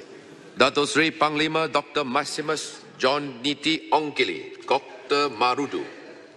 Sila. Tuan Yang Pertua, soalan nombor 10. Sila Menteri. Tuan Yang Dipertua, saya berasa betul dapat menjawab soalan daripada ahli parlimen kita yang cukup ternama. Terlebih dahulu saya ingin menjawab soalan ini bersekali dengan soalan dari ahli parlimen Ranau yang dijadualkan pada keesokan hari, pada besok 14 Mac 2019, memandangkan ia menyentuh isu yang sama, iaitu berkaitan status projek Lebuh Raya Pen Borneo Negeri Sabah. Tuan Yang Dipertua, ya. Untuk makluman Dewan Yang Mulia ini, pelaksanaan projek Lebuh Raya Pen Borneo Negeri Sabah fasa 1, fasa pertama, telah dibahagikan kepada 35 pakej kerja dengan anggaran jarak keseluruhan sepanjang 706 kilometer. Sehingga kini 12 pakej kerja telah dibuat, pelantikan kontraktor bagi tujuan kerja-kerja pembinaan. Walau bagaimanapun, terdapat satu kontraktor pakej kerja, iaitu melibatkan laluan Tawau ke Sempurna, telah ditamatkan kontrak disebabkan prestasi kontraktor pakej kerja berkenaan yang tidak memuaskan. Tuan Yang Dipertua, sehingga akhir Februari 2019, status kemajuan keseluruhan projek pembinaan Lebuh Raya Pen Borneo Negeri Sabah ialah 12,4%. 12,4%. Dengan melibatkan kos peruntukan yang telah dibelanjakan untuk kos pembinaan sahaja sebanyak RM609 juta. Bagi menjawab soalan dari ahli parlimen Ranau, pakej kerja Lebuh Raya Pen Borneo Negeri Sabah yang terlibat di kawasan Ranau ialah dari Ranau ke Kampung Nabutan, iaitu pakej kerja 35 dengan anggaran jarak 31 km. Sehingga kini pakej kerja ini masih belum ditender, memandangkan penelitian ke atas reka bentuk masih dalam tindakan oleh juru perunding. Tuan Yang Dipertua, berhubung dengan isu hala tuju pelaksanaan projek lebuh raya PAN Borneo Negeri Sabah, untuk makluman Dewan Yang Mulia ini, Kerajaan Pusat bersama Kerajaan Persekutuan bersama dengan Kerajaan Negeri Sabah pada masa ini sedang meneliti semula mekanisme pelaksanaan projek ini secara keseluruhan. Sehubungan itu, penentuan berhubung hala 7 projek ini akan dibentangkan kepada Jemaah Menteri pada akhir bulan ini, bulan Mac, untuk pertimbangan Kerajaan Persekutuan. Sekian. Terima kasih. Ya, Kota Marudu 30 saat. Terima kasih Tuan Yang Pertua dan Yang Berhormat Timbalan Menteri. Dengan sekedar 12% yang kemajuan setakat ini dan peruntukan sejumlah 609 juta sudah pun terpakai, apakah sasaran dari segi jadual-jadual untuk menyiapkan projek-projek yang telah pun diserahkan, memandangkan begitu banyak duit setelah pun digunakan. Seterusnya, bagi package 1B, yaitu Northwestern Zone, itu daripada Tuaran melalui Kota Belud, Kota Marudu sampai Lakakudat, apakah status terkini? Saya sedang maklum pihak kerajaan dalam proses pengambilan tanah. Saya ingin tahu bilakah proyek ini akan dilancar seterusnya dan berapakah peruntukan yang telah pun dikomitkan untuk tujuan Northwestern Zone ini. Terima kasih. Perdana Menteri. Tuan Yang Pertua, seperti mana yang saya sebut tadi bahawa banyak perkara yang berkaitan dengan Sabah, PAN Borneo Sabah ini bukan sebut soal tertangguh, tetapi kita menunggu kepada keputusan akhir yang akan dicapai pada hujung bulan ini. Dan untuk itu saya juga difahami bahawa Menteri Kerja Raya akan membuat jawapan yang tuntas selepas ini, dan dalam soal semasa penggulungan nanti, maka lebih banyak lagi maklumat-maklumat yang akan dapat disampaikan dalam masa yang singkat ini. Saya belum dapat memberikan jawapan tepat dan saya berharap ini akan dijawab oleh Yang Berhormat Menteri selepas ini. Terima kasih. Tuan Yang Dipertua, soalan tambahan daripada Libaran Sabah. Dari Kelabakan. Dua-dua dari Sabah, tadi satu daripada blok sini. Saya bagi Kelabakan untuk adik sebelah sini. Ya, terima kasih Tuan Yang Dipertua. Memandangkan hanya 12.4% dan jalan-jalan lama yang sedia ada pun sudah rosak teruk. Jadi apakah usaha kementerian untuk memperbaiki jalan-jalan sementara menunggu PAN Borneo berlangsung semula lah, disambung semula? Kita mau tahu jalan-jalan yang sedia ada pun tidak diperbaiki. Itu yang kita mau tahu. Terima kasih. Sila Menteri. Tuan Yang Dipertua, seperti mana kita maklum, tidak saja cuma Terhad di Sabah, banyak tempat-tempat lain, jalan-jalan raya yang lain yang menghadapi masalah. Kita hanya menunggu apabila Kementerian Agensi Kewangan, Kementerian Kewangan memberikan tambahan, bajet tambahan yang telah disebut di umum semua ini untuk kita laksanakan semua dari Perlis sampai ke Sabah, semua yang memerlukan penaikan taraf dan sebagainya untuk dilaksanakan. Kita memang committed soal ini. Saya sendiri 2-3 kali dah ke Sabah dan melihat tempat ini. Saya hitung menteri kita lagi. Saya sendiri pun dah turun banyak kali dan kita tahu masalah yang dihadapi, dan kita tunggu insya-Allah peruntukan tambahan untuk boleh menaik taraf jalan-jalan yang disebutkan tadi. Terima kasih Menteri. Tuan Speaker, sekali lagi daripada Libaran. Mohon Terima kasih Tuan Yang Dipertua. Soalan saya soalan 11. Sila Menteri. Terima kasih Dato' Yang di-Pertua, terima kasih Ahli Yang Berhormat. Dato' Speaker, saya nak pohon buat sedikit penbetulan data tadi yang saya sebut. Tunggakan PTPTM yang patut bayar balik adalah setakat ini adalah 20.9 bilion dan jumlah yang telah bayar balik adalah 14.5 bilion ringgit. Saya salah sebut tadi, jadi saya pohon buat pembetulan data di sini. Untuk maklumat Ahli Yang Berhormat Ipoh Timur, Kementerian Pendidikan Malaysia menawarkan sejumlah 10 jenis program penajaan di peringkat pengajian ijazah pertama bertujuan untuk memenuhi keperluan perkhidmatan di KPM. Berikut adalah maklumat terperinci mengenai 10 program beasiswa dan bilangan tawaran yang diberikan mengikut tahun, iaitu pertama, ijazah sarjana muda pendidikan di Universiti Awam. Pada tahun 2018 sebanyak 239 tawaran telah diberikan. Kedua, skim latihan tenaga kepakaran pendidikan khas di Universiti Awam pada tahun 2018, 21 orang pelajar telah menerima tajaan ini. Ketiga, penghantaran pelajar cemerlang bahasa Mandarin pada tahun 2018, 53 orang pelajar telah menerima pembiayaan ini. Keempat, program berkembar bahasa Perancis pada tahun 2018 tajaan telah diberikan kepada 15 orang pelajar.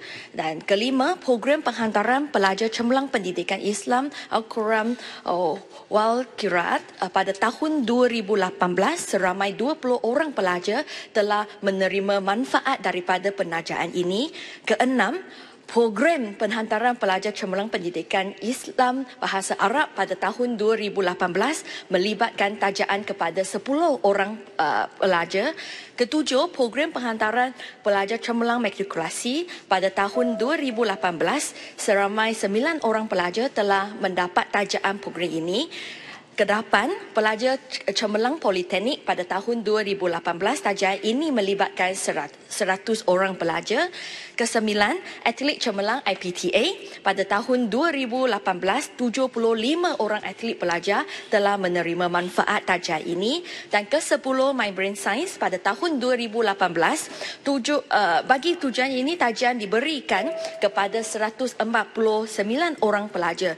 Untuk makluman Dewan Yang Mulia ini, jumlah peruntukan bagi tahun 2018 adalah sebanyak 14.8 juta ringgit, manakala peruntukan bagi tahun 2019 meningkat kepada 17.3 juta bagi program tajaan beasiswa ijazah pertama. Tetapi penerima untuk tahun 2019 tidak dapat kita berikan pada hari ini kerana masih dalam proses penawaran. Sekian sahaja, terima kasih. Ipoh Timur, soalan tambahan. Terima kasih Timbalan Menteri dan terima kasih Tuan Yang di-Pertua. Soalan tambahan saya adalah pada akhir tahun lepas, Timbalan Menteri telah menyatakan bahawa untuk menggalakkan pelajar-pelajar kita untuk menerima tawaran beasiswa daripada institusi negara asing. Dan soalan saya adalah apakah usaha ataupun inisiatif yang telah diambil oleh pihak kerajaan untuk menggalakkan beasiswa-beasiswa dapat ditawarkan oleh institusi-institusi pengajian di luar negara demi manfaat pelajar-pelajar kita. Sila Menteri. Terima kasih Datuk Yang di-Pertua, terima kasih Ahli Yang Berhormat Ipoh Timur atas soalan tersebut. Sebenarnya memang seperti disebut oleh Ahli Yang Berhormat Ipoh Timur, selain daripada tajaan beasiswa daripada peringkat KPN, banyak lagi tajaan beasiswa yang sedia ada di beberapa peringkat. Sepertilah Kementerian Kesihatan juga ada beasiswa mereka sendiri dan juga institusi-institusi daripada luar negeri. Jadi kita memang menggalakkan pelajar kita untuklah mendapat maklumat terperinci melalui embassy negara-negara lain untuk dapat maklumat terperinci apa beasiswa yang sedia ada di peringkat kerajaan dan juga di peringkat institusi lain-lain sama ada di Malaysia ataupun di luar negara. Dan bukan itu sahaja, kita juga ada tajaan beasiswa daripada pelbagai GLC ataupun syarikat swasta yang selalu memberi tajaan sendiri. Jadi saya menggalakkan pelajar kita untuklah mencaburi maklumat ini, dapatlah maklumat terperinci melalui laman web saja.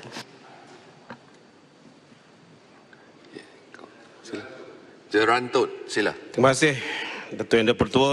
Yang Berhormat Timbalan Menteri, saya ingin mendapatkan kepastian daripada kerajaan apakah rasionalnya kerajaan menangguhkan program MyBrain yang telah dilaksanakan sebelum ini dan dalam masa yang sama memberikan peruntukan khas kepada kolej-kolej swasta yang saya kira mereka tidak sepatutnya menerima peruntukan. Terima kasih.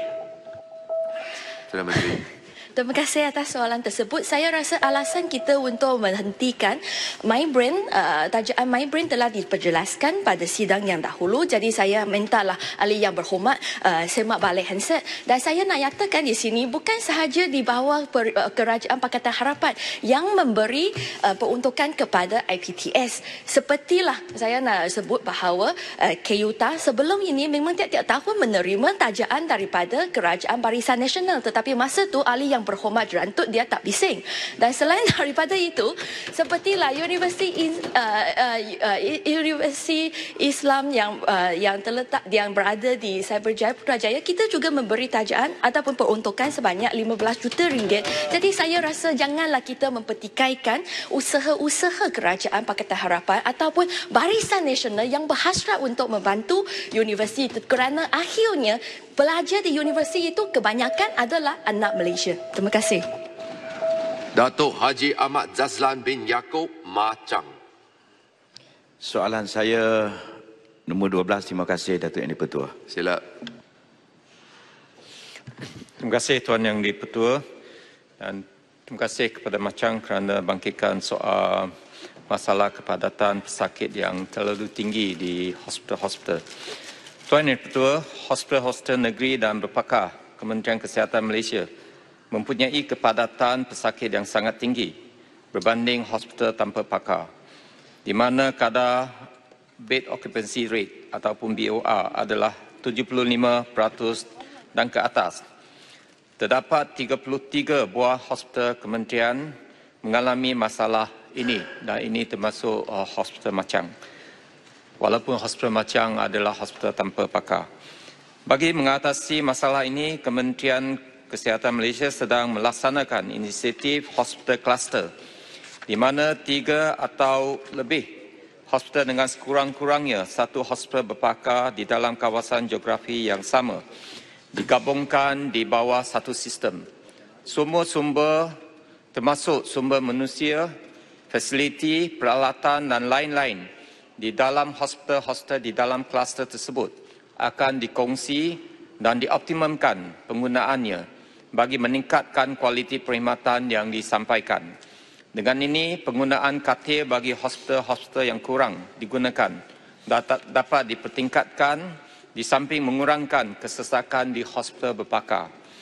Sehingga kini telah terbentuk 25 hospital kluster di 12 negeri melibatkan 88 buah hospital Kementerian Kesihatan Malaysia. Ini merangkumi 60.7% daripada jumlah keseluruhan hospital KKM. Daripada 12 negeri, 6 negeri iaitu Melaka, Negeri Sembilan, Pulau Pinang, Terengganu, Pahang dan Kelantan telah selesai melaksanakan kluster di kesemua hospital di negeri masing-masing. Manakala Sabah telah membentuk 4 hospital kluster, Negeri Perak, Kedah, Sarawak membentuk 2 hospital kluster dan Negeri Johor dan Selangor masing-masing telah membentuk 1 hospital kluster. Inisiatif ini telah bermula dilaksanakan sejak 2014 dan akan berterusan dan akan diperluaskan secara berperingkat sehingga semua hospital Kementerian Kesihatan yang bersesuaian akan dapat diklusterkan. Melalui inisiatif hospital kluster, pesakit dapat dipindahkan ke hospital-hospital yang kurang padat di dalam kluster masing-masing. Penempatan pakar yang bersesuaian juga dilaksanakan di hospital tanpa pakar secara tetap dan bergilir. Setengah perkhidmatan yang bersesuaian termasuk pembedahan dapat dipindah dari hospital berpakar yang sesak ke hospital tanpa pakar. Fasiliti di hospital tanpa pakar akan ditambah baik dari masa ke semasa. Sekian. Macang. Terima kasih Datuk Yang Ketua, terima kasih Yang Berhormat Menteri. Mengikut nisbah dalam negara kita, 1.9 katil pesakit dalam kajian rancangan separuh penggal. Baru-baru ini kerajaan mensasarkan untuk meletakkan 2.0 dan untuk makluman juga di peringkat global sebenarnya standard yang telah diunjurkan ialah 2.5 katil pesakit. Saya nak tanya pihak kerajaan, hospital HRPZ 2 Kota Baru ada tak perancangan untuk membesarkan atau membina hospital baru kerana kekesakan katil pesakit di situ dan juga tempat letak kereta parking bertingkat, ada tak cadangan daripada pihak kementerian? Terima kasih. Sila Menteri. Terima kasih. Oleh kerana soalan tambahan tu luar daripada soalan yang asal, saya akan rujuk dan akan beri soalan bertulis.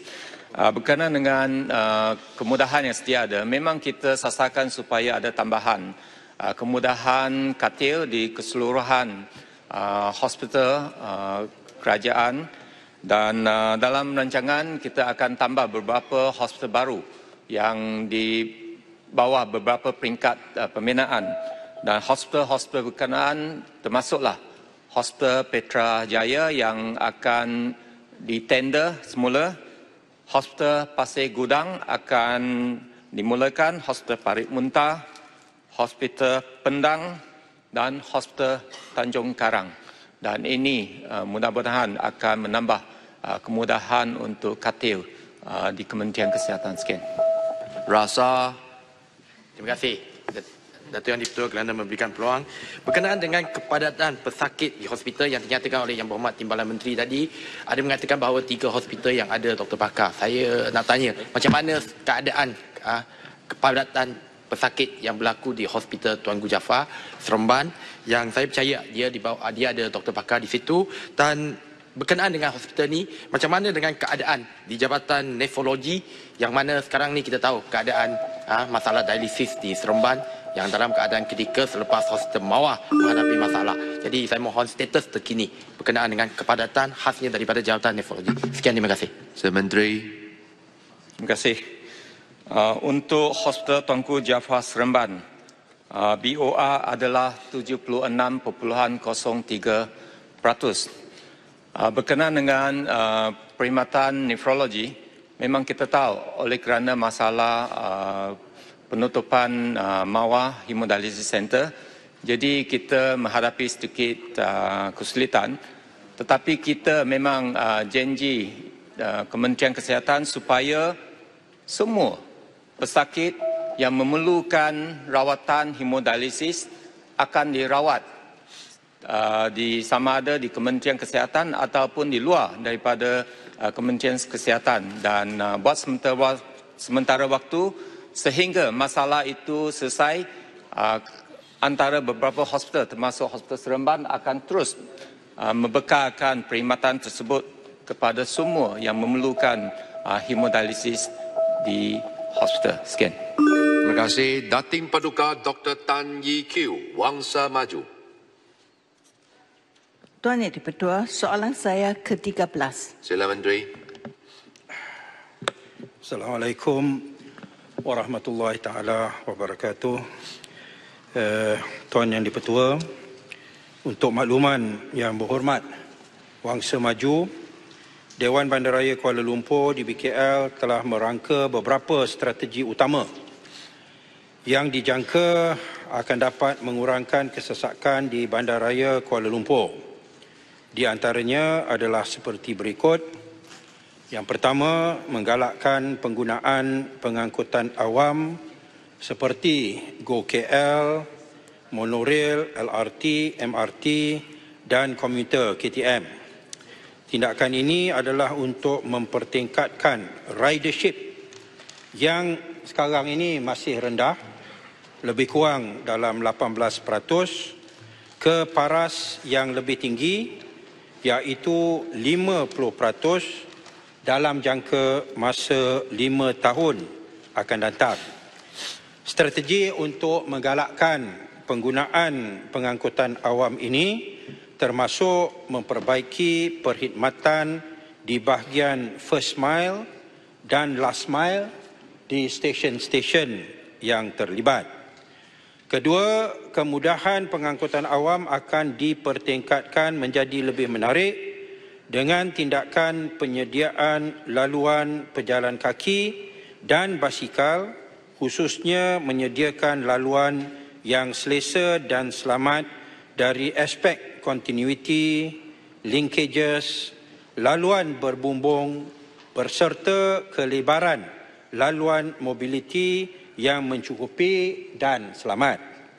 Ketiga, tindakan yang digariskan dalam Plan Induk Perancangan Kuala Lumpur akan secara langsung mampu mengurangkan kemasukan kenderaan persendirian ke pusat bandar Kuala Lumpur dengan membina beberapa lokasi park and ride, pengurangan kemudahan on-street parking serta polisi penyediaan tempat letak kereta swasta di pusat bandar Kuala Lumpur.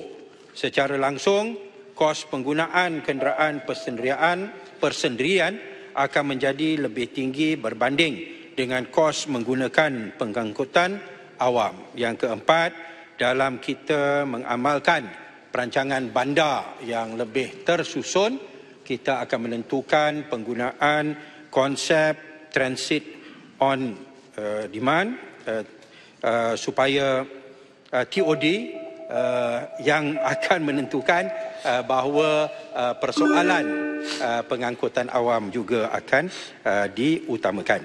Bagi Wangsa Maju, ada 3 projek yang telah kita lakukan. Yang pertama, pembinaan jalan sambungan Jalan 1/27A yang menyambungkan Wangsa Maju ke Taman Setiawangsa. Ini dah siap pada November 2018.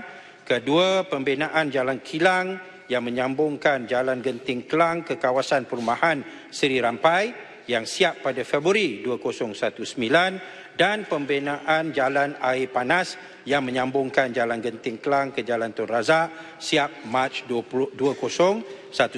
Akhirnya, projek pembinaan Lebuh Raya Setiawangsa Pantai SPE yang akan siap pada November 2020. Terima kasih. Wangsa Maju 30 saat. Terima kasih Yang Berhormat Menteri.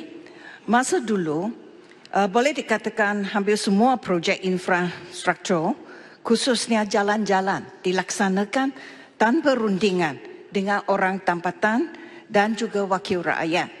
Itu telah mengakibatkan jalan-jalan dipindah itu tidak dapat menyelesaikan masalah kesesakan lalu lintas yang dihadapi oleh orang tempatan.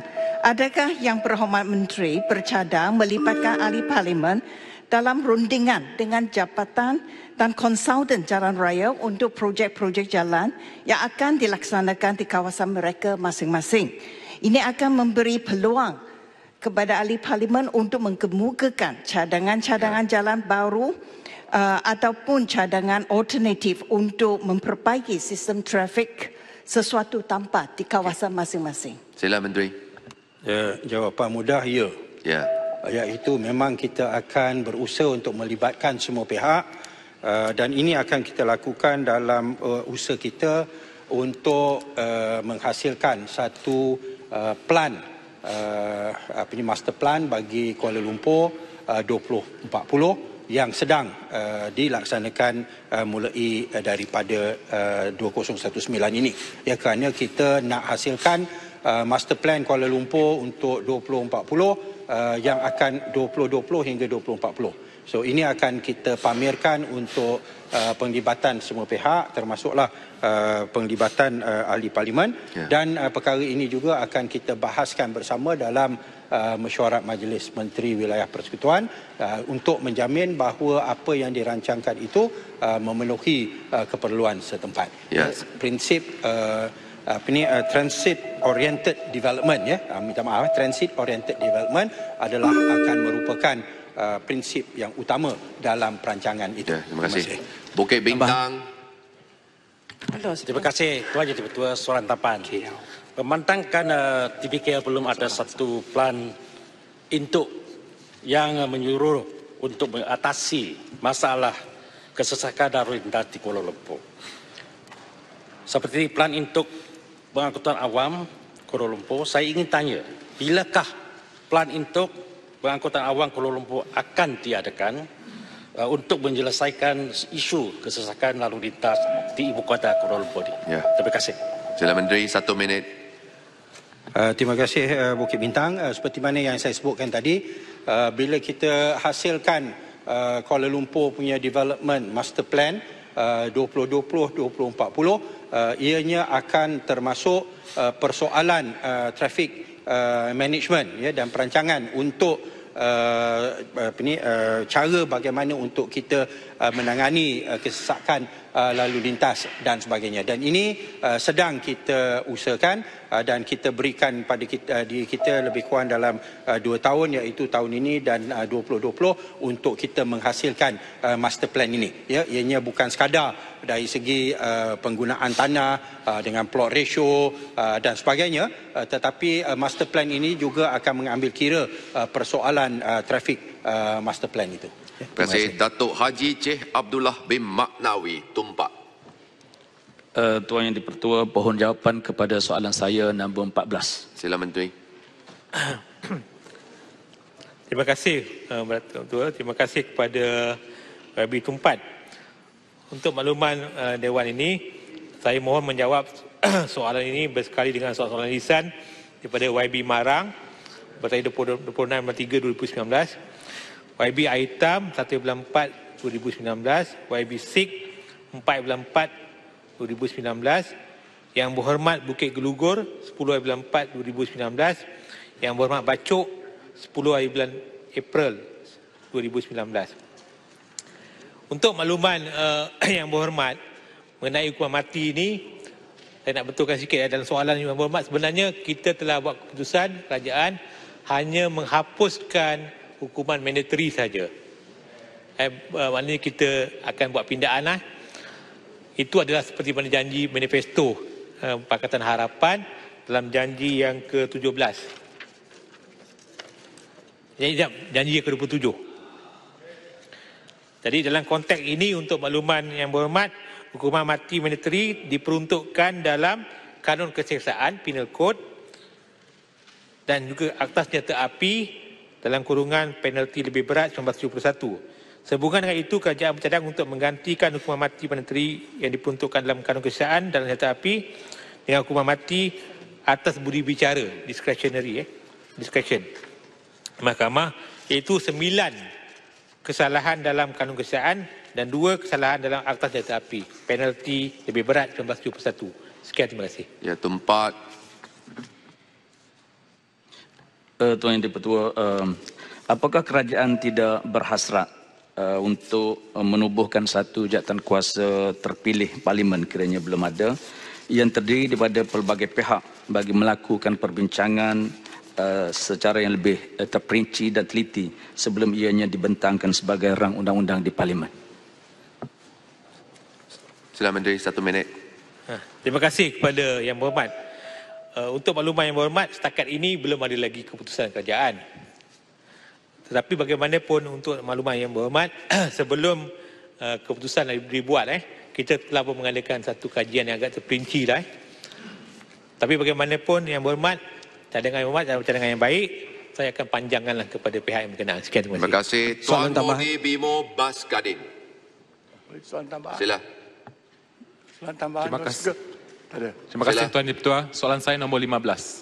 Sila Menteri. Terima kasih Tuan Yang-Pertua. Dasar dan polisi kerajaan ialah pengambilan dan sebarang pengambilan dan pengajian pekerja asing di Malaysia tidak melebihi 15% daripada jumlah tenaga negara pada tahun 2020 nanti. Dan pengambilan pengajian pekerja asing ini hanya dihadkan kepada 7 sektor, iaitu pembinaan, pertanian, peradangan, perkilangan, perkhidmatan dan perlombongan dan kuari dan juga perkhidmatan domestik. Dan juga kita menyasarkan untuk 35% pekerja mahir pada menjelang tahun 2020. Sebab itu kita menggalakkan supaya semua sektor yang berintensifkan buruh beralih kepada penggunaan mekanisasi dan juga automasi. Dan kita juga menekankan supaya keperluan industri yang betul-betul memerlukan pekerja asing sahaja yang akan diberikan kelulusan. dan syarat-syarat permohonan pekerja asing sangat ketat dan sentiasa diperketatkan untuk memastikan nisbah pengambilan berdasarkan pada komposisi pekerja tempatan dan juga pekerja asing. Dan berkaitan dengan penempatan pekerja tempatan di dalam negara kita, Job Malaysia sentiasa memainkan peranan yang penting untuk memberikan penempatan pekerja tempatan di dalam negara kita. Untuk pengetahuan Dewan, sepanjang tahun 2018 kita menyasarkan iaitu KPI Kementerian KPI yang Berhormat Menteri ialah penempatan pekerja tempatan 172,000, tetapi kita telah capai sebanyak 168,677 orang, bermakna bahawa KPI kita 98.1%, dan ini sesuatu yang kita harap dapat ditingkatkan lagi daripada masa ke semasa untuk memastikan penempatan pekerja tempatan akan dapat diberikan peluang yang secara yang lebih meluas. Terima kasih. Mas Kading. Terima kasih Yang Berhormat Menteri. Sudah banyak program atau usaha yang telah dilakukan oleh kerajaan yang bertujuan untuk meningkatkan kualiti serta kemahiran warga tempatan bagi memenuhi keperluan industri atau syarikat-syarikat yang sedia ada pada hari ini.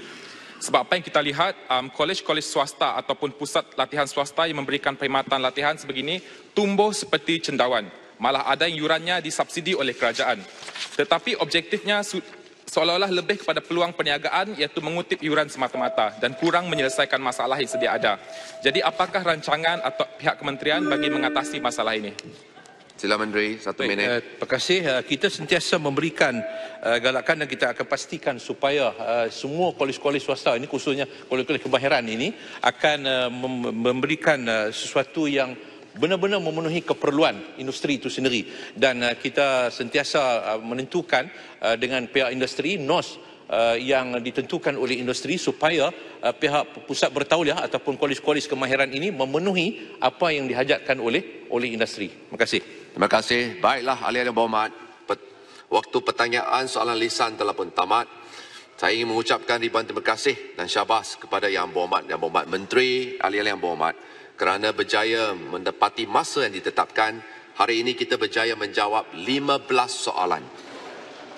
Dan saya harap pada persidangan yang akan datang setiap hari kita dapat menjawab sekurang-kurangnya 15 soalan, maka satu minggu kita dapat jawab 60 soalan dalam satu minggu. Sekarang saya menjemput Setiausaha.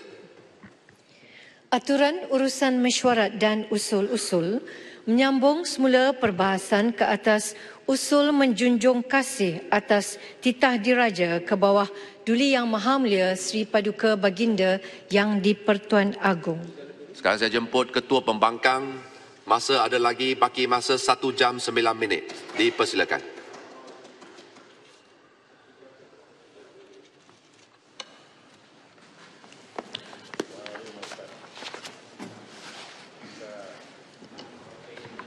Terima kasih Tuan Yang Di-Pertua. Saya ingin menyambung perbahasan. Semalam saya berhenti setakat Khazanah Nasional Berhad. Jumlah nilai Khazanah Nasional Berhad telah naik berganda dari 33.7 bilion pada akhir tahun 2008 kepada 115.6 bilion ringgit pada akhir 2017. Ini bersamaan dengan kadar pertumbuhan 14.7% setiap tahun.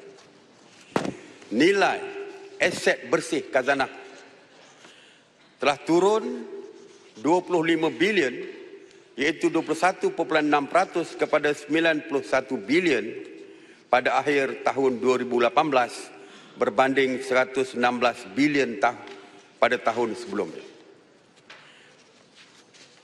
Khazanah merekodkan kerugian 6.3 bilion ringgit untuk tahun 2018 berbanding dengan untung sebanyak 2.896 bilion bagi tahun sebelumnya di bawah kerajaan Barisan Nasional. Jelas Khazanah Nasional rugi semasa di bawah pemerintahan kerajaan Pakatan Harapan. Laporan media antarabangsa telah mendedahkan bahawa kebanyakan aset khazanah telah dan dalam proses untuk dijual dan ditukar kepada cash bagi membayar Kementerian Keuangan. Jadi ianya untuk membayar hutang kerajaan pun. Apa logiknya untuk menjual aset yang mempunyai keuntungan 14.7% setiap tahun untuk membayar hutang yang faedahnya pada kadar 3.8% setiap tahun. Antara aset yang sudah dijual tahun lepas ialah pegangan khazanah di dalam IHH Berhad. Ramai tidak tahu bahawa Malaysia di bawah kerajaan BN dulu memiliki kumpulan hospital antarabangsa kedua terbesar di dunia.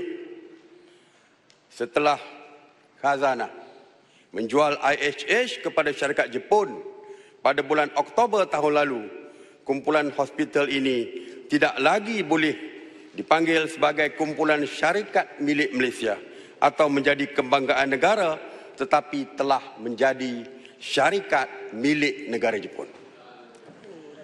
Difahamkan juga. Khazanah juga telah pun menjual pegangan di dalam hospital di Singapura, menjual pegangan di dalam bank di Filipina dan sebagainya. Laporan media juga mendedahkan bahawa syarikat-syarikat Jepun terus berminat dengan aset khazanah yang lain. Satu lagi aset khazanah yang dilaporkan mungkin akan dijual tidak lama lagi ialah pegangan 100% di dalam UEM Berhad. Pada tahun 2011, UEM Berhad bersama dengan KWSP telah membeli balik syarikat Lebuh Raya Plus Berhad dari tangan swasta. Kini UEM memiliki 51% di dalam Plus dan KWSP sebanyak 49%. Sekaligus keuntungannya dikembalikan semula kepada negara dan pencarum KWSP. Oleh itu, saya ingin mendapatkan penjelasan daripada Menteri Keuangan mengenai penjualan aset dan kepentingan selain daripada khazanah adalah aset dan juga kepentingan tabung haji, Felda, Felkra dan lain-lain. Apakah penjualan ini dilakukan secara tender terbuka? MOF perlu mendedahkan kepada rakyat secara telus mengenai penjualan-penjualan tersebut. Ya, terima kasih, Bro. Antara yang dicadang disebut oleh Yang Berhormat Langkawi bahawa oleh kerana masalah hutang yang ditanggung oleh Malaysia Airlines MAS, beliau menyebut bahawa kemungkinan Malaysia Airlines boleh ditutup atau dijual. Adakah perkara ini rasional untuk dilakukan?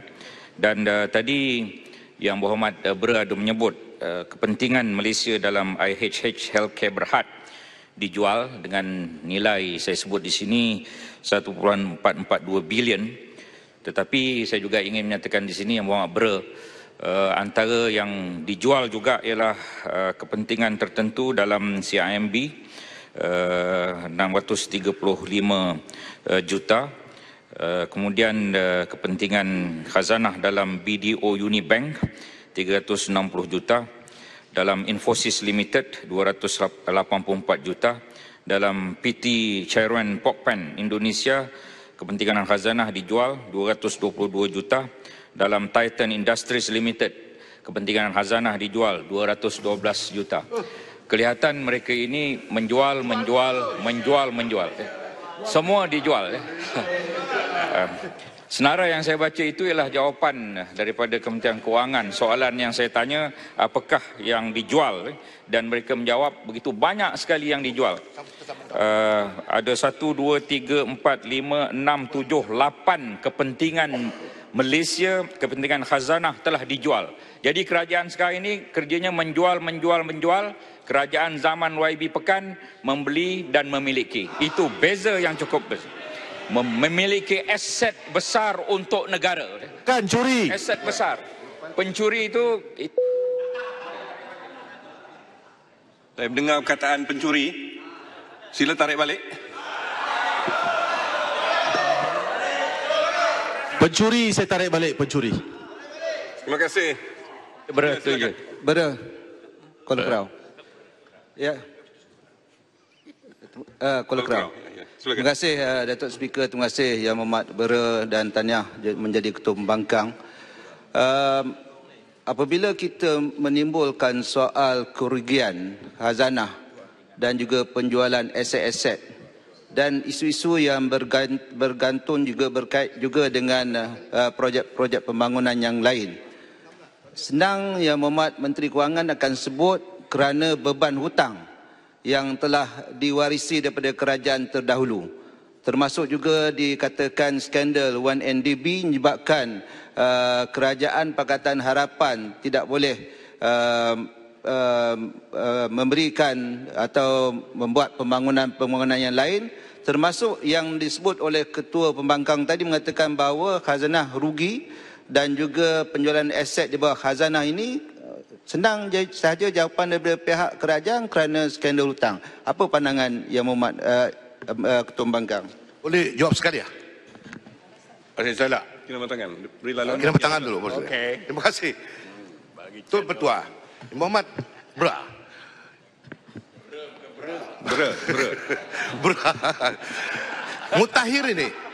Mutakhir ini kita lihat bagaimana kecenderungan kerajaan PH pada hari ini.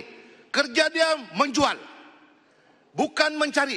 Tetapi sebelum memerintah, dia cakap banyak nak memperbetulkan ekonomi. Sekarang ini sudah hampir 1 tahun tidak ada satu pun ekonomi negara yang dilihat boleh dibentuk untuk dikembangkan. Yang ada jual. Lama-lama negara dia jual, tanah dia jual, air dia jual. Skandal tidak berhenti, macam-macam skandal, jual lagi. Minta penjelasan. Minta laluan. Laluan diberi. Yang Mohd Bera. Ya, silakan. Terima kasih. Proses salah. Terima kasih Yang Mohd Bera. Minta laluan, Pak. Terima kasih kepada Datuk Yang Dipertua. Saya sudah mengagak apabila Perdana Menteri pergi ke Jepun untuk mendapatkan bantuan daripada Jepun dari segi pinjaman, apa yang dipanggil samurai bond. Kita bukan baru. Jepun dia tidak akan tolong secara persuma. Ya tak? Kita dah tahu. Dan berlaku dulu semasa Perdana Menteri yang sama. Dan kita melihat apa akibatnya.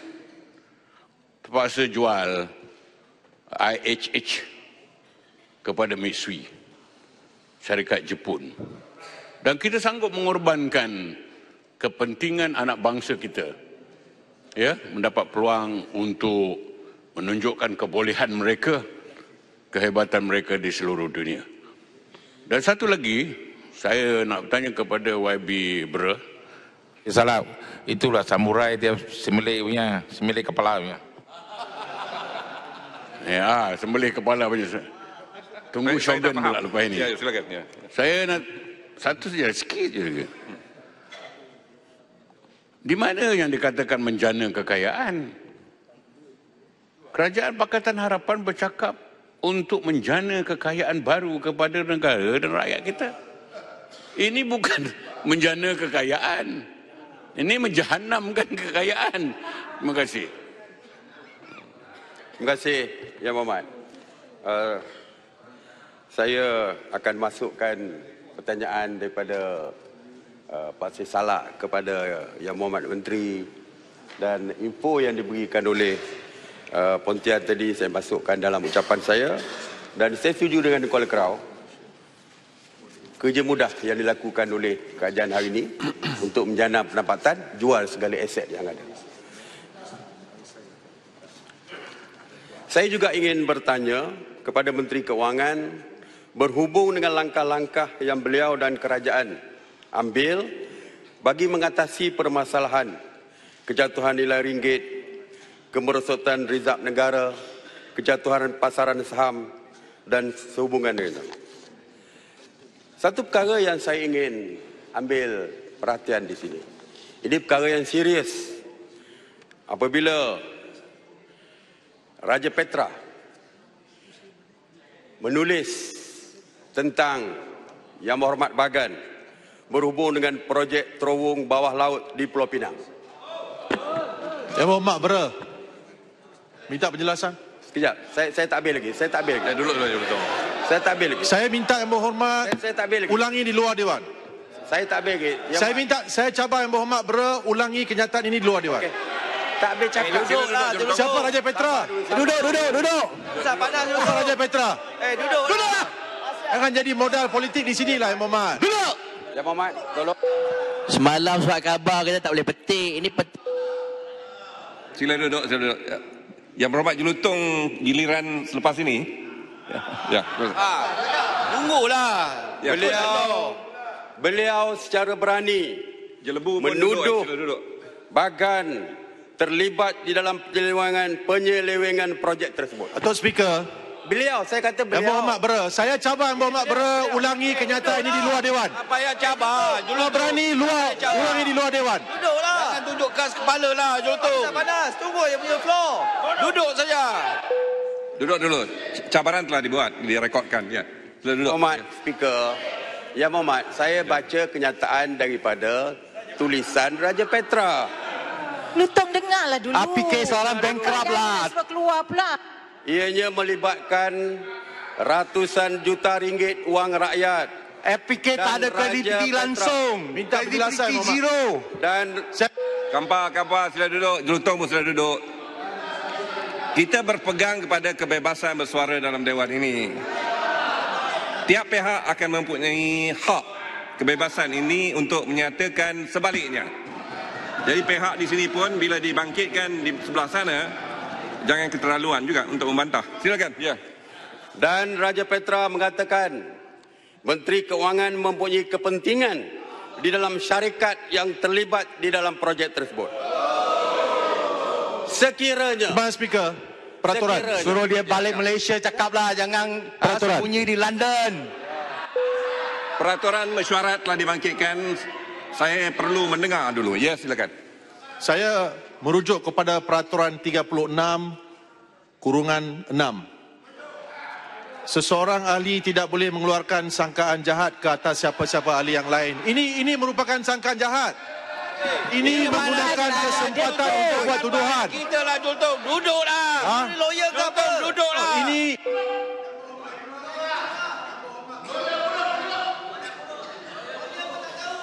Yang Berhormat Bera menggunakan kesempatan berbahas untuk membuat sangkaan jahat terhadap Menteri Kewangan dan ini merupakan satu kesalahan. Ya. Bikin malu semua peguam ya. Saya menerima bantahan ini ya. Atas dasar yang sama, saya menerima bantahan daripada sebelah sini berhubung dengan kenyataan akhbar terhadap PAS. Jadi sila tarik balik. Ya Mohd. Tarik balik. Beri saya peluang. Yang Mohd. No, arahan Speaker tidak boleh. Tarik balik kenyataan itu. Hujan lain. Tarik balik. Teruskan dengan hujan lain. Ya. Tarik balik. 36/6 kalau Biar, saya akan mendengar dulu. Gina batangan amaran ya.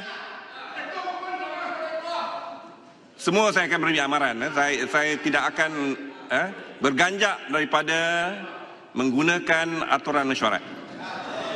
Kalau tidak, kita akan menjadi pasar borong. Ya silakan, saya akan mendengar. Ketua Pemanggang. Ya Mohd. 36/6 adalah statement daripada ahli Dewan kepada ahli Dewan yang lain.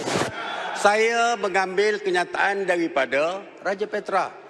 Dan saya ada cadangan. Saya ada cadangan di sini. Ya, Sekiranya kenyataan tersebut dianggap sebagai tuduhan liar dan fitnah, maka saya mohon kepada Menteri Keuangan untuk membuat penjelasan di dalam Dewan ini. Tuan Speaker. Ini sama macam semalam, Speaker. Saya telah pun membuat ruling. Kalau sila duduk. Siapa tu? Sila duduk. Saya telah pun membuat ruling. Sesuatu yang dikemukakan berasaskan laporan akhbar, laporan sosial media, tanpa dibantu dengan fakta-fakta yang lebih kukuh, tidak boleh disuarakan dalam Dewan ini. Sila Dato' Speaker. Muhammad, ni ada yang lebih kukuh ni. RPK. Dengan fakta. Dengan fakta. Berkenaan dengan Menteri Kewangan. Ya. Boleh sebut? Pasir Salak, kalau berani ulangi di luar Dewan. Salah, duduklah. Saya cabar. Saya telah membuat ruling, jadi ruling saya mesti dipatuhi. Teruskan dengan isu lain. Saya teruskan dengan isu lain. Ya. Terima kasih. Tarik balik. Rakyat Ketua Pembangunan kena tarik balik. Dato' El Betua, saya tak habis.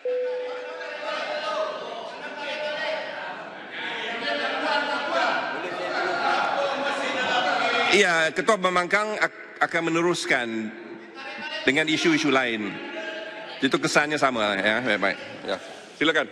Silakan. Rakyat miskin luar bandar dan bandar. Dato' Speaker, saya minta maaf. Saya minta maaf. Saya minta ruling. Di dalam keadaan saya minta supaya kalau perkara ini dibenarkan, yang berhormat lain akan meneruskan dengan hujahan selepas mengeluarkan kenyataan-kenyataan begitu. Ia akan menyebab saya tolak kalau semua orang boleh bercakap tanpa ada speaker ni. Saya cabar Saya telah membuat ruling tidak boleh ditimbulkan dalam Dewan yang mulia ini. Saya harap semua orang faham apa Dewan yang mulia sini. Dan kalau ditimbulkan oleh ahli-ahli yang lain, ruling saya tetap kekal. Perkara ini tidak boleh dibangkitkan kecuali ada bukti-bukti kukuh ya. Ya. Okey. Speaker, saya minta maaf. Kemarin Yang Berhormat Johor telah mematuhi arahan dan menarik balik kenyataan. Jadi kalau benarkan Yang Berhormat meneruskan, ia adalah sesuatu yang tidak bertanggungjawab. Dia perlu mematuhi arahan Tuan Speaker. Betul. Betul. Dia perlu tarik balik kenyataan. Tak boleh There cannot be double standards. There cannot be double standards. Sila tarik balik sebab itu arahan saya. Memang ada poinnya. Tarik balik. Tarik balik saja, tak payah tanya-tanya. Tarik balik. Kemarin itu jangkaan kepada ahli parlimen. Tuduhan. Ini cuma Ruling telah pun saya buat supaya tarik balik. Ya? Iyalah dari segi teknikalnya tarik balik dululah. Ya? Ruling supaya tidak membangkitkan semula. Ruling. tarik balik. Tarik balik kenyataan. Tarik balik. Tarik balik. Tarik balik. Tarik balik. Ni panas sangat ni apa pasal?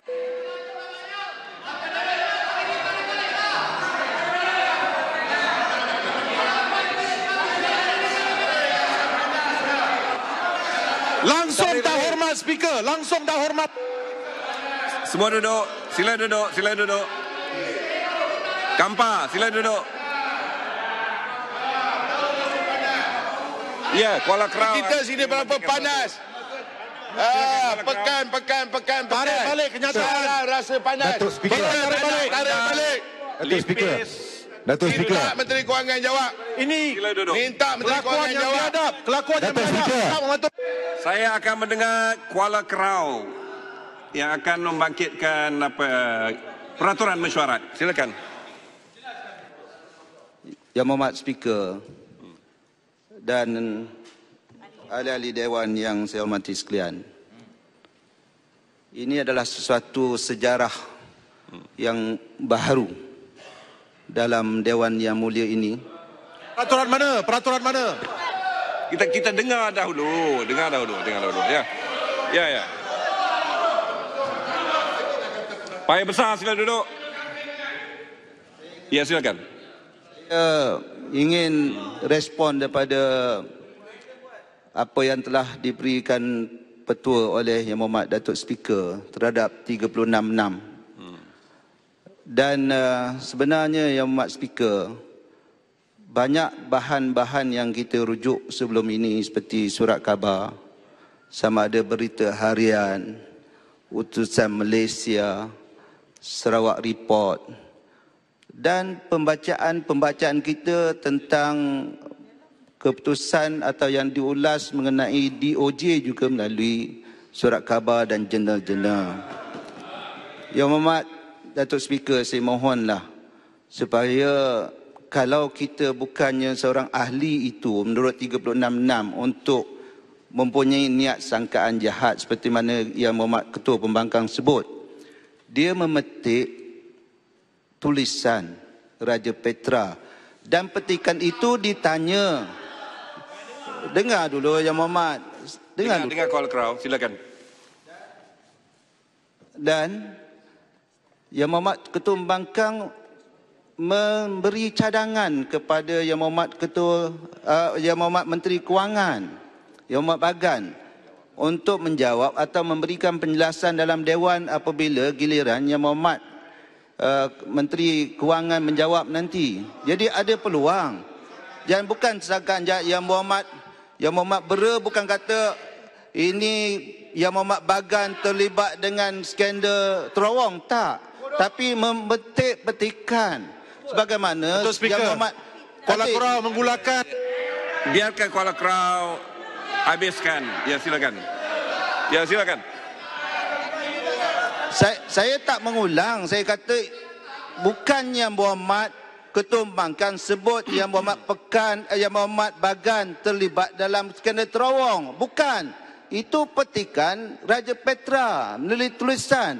Begitu juga Yang Berhormat sebelah sana begitu teruk menghentam Yang Berhormat Pekan. Yang Berhormat Pekan dalam tulisan Jurnal Sarawak Report dan bagai-bagai yang Berhormat lain dapati. Baik, bertemu kembali.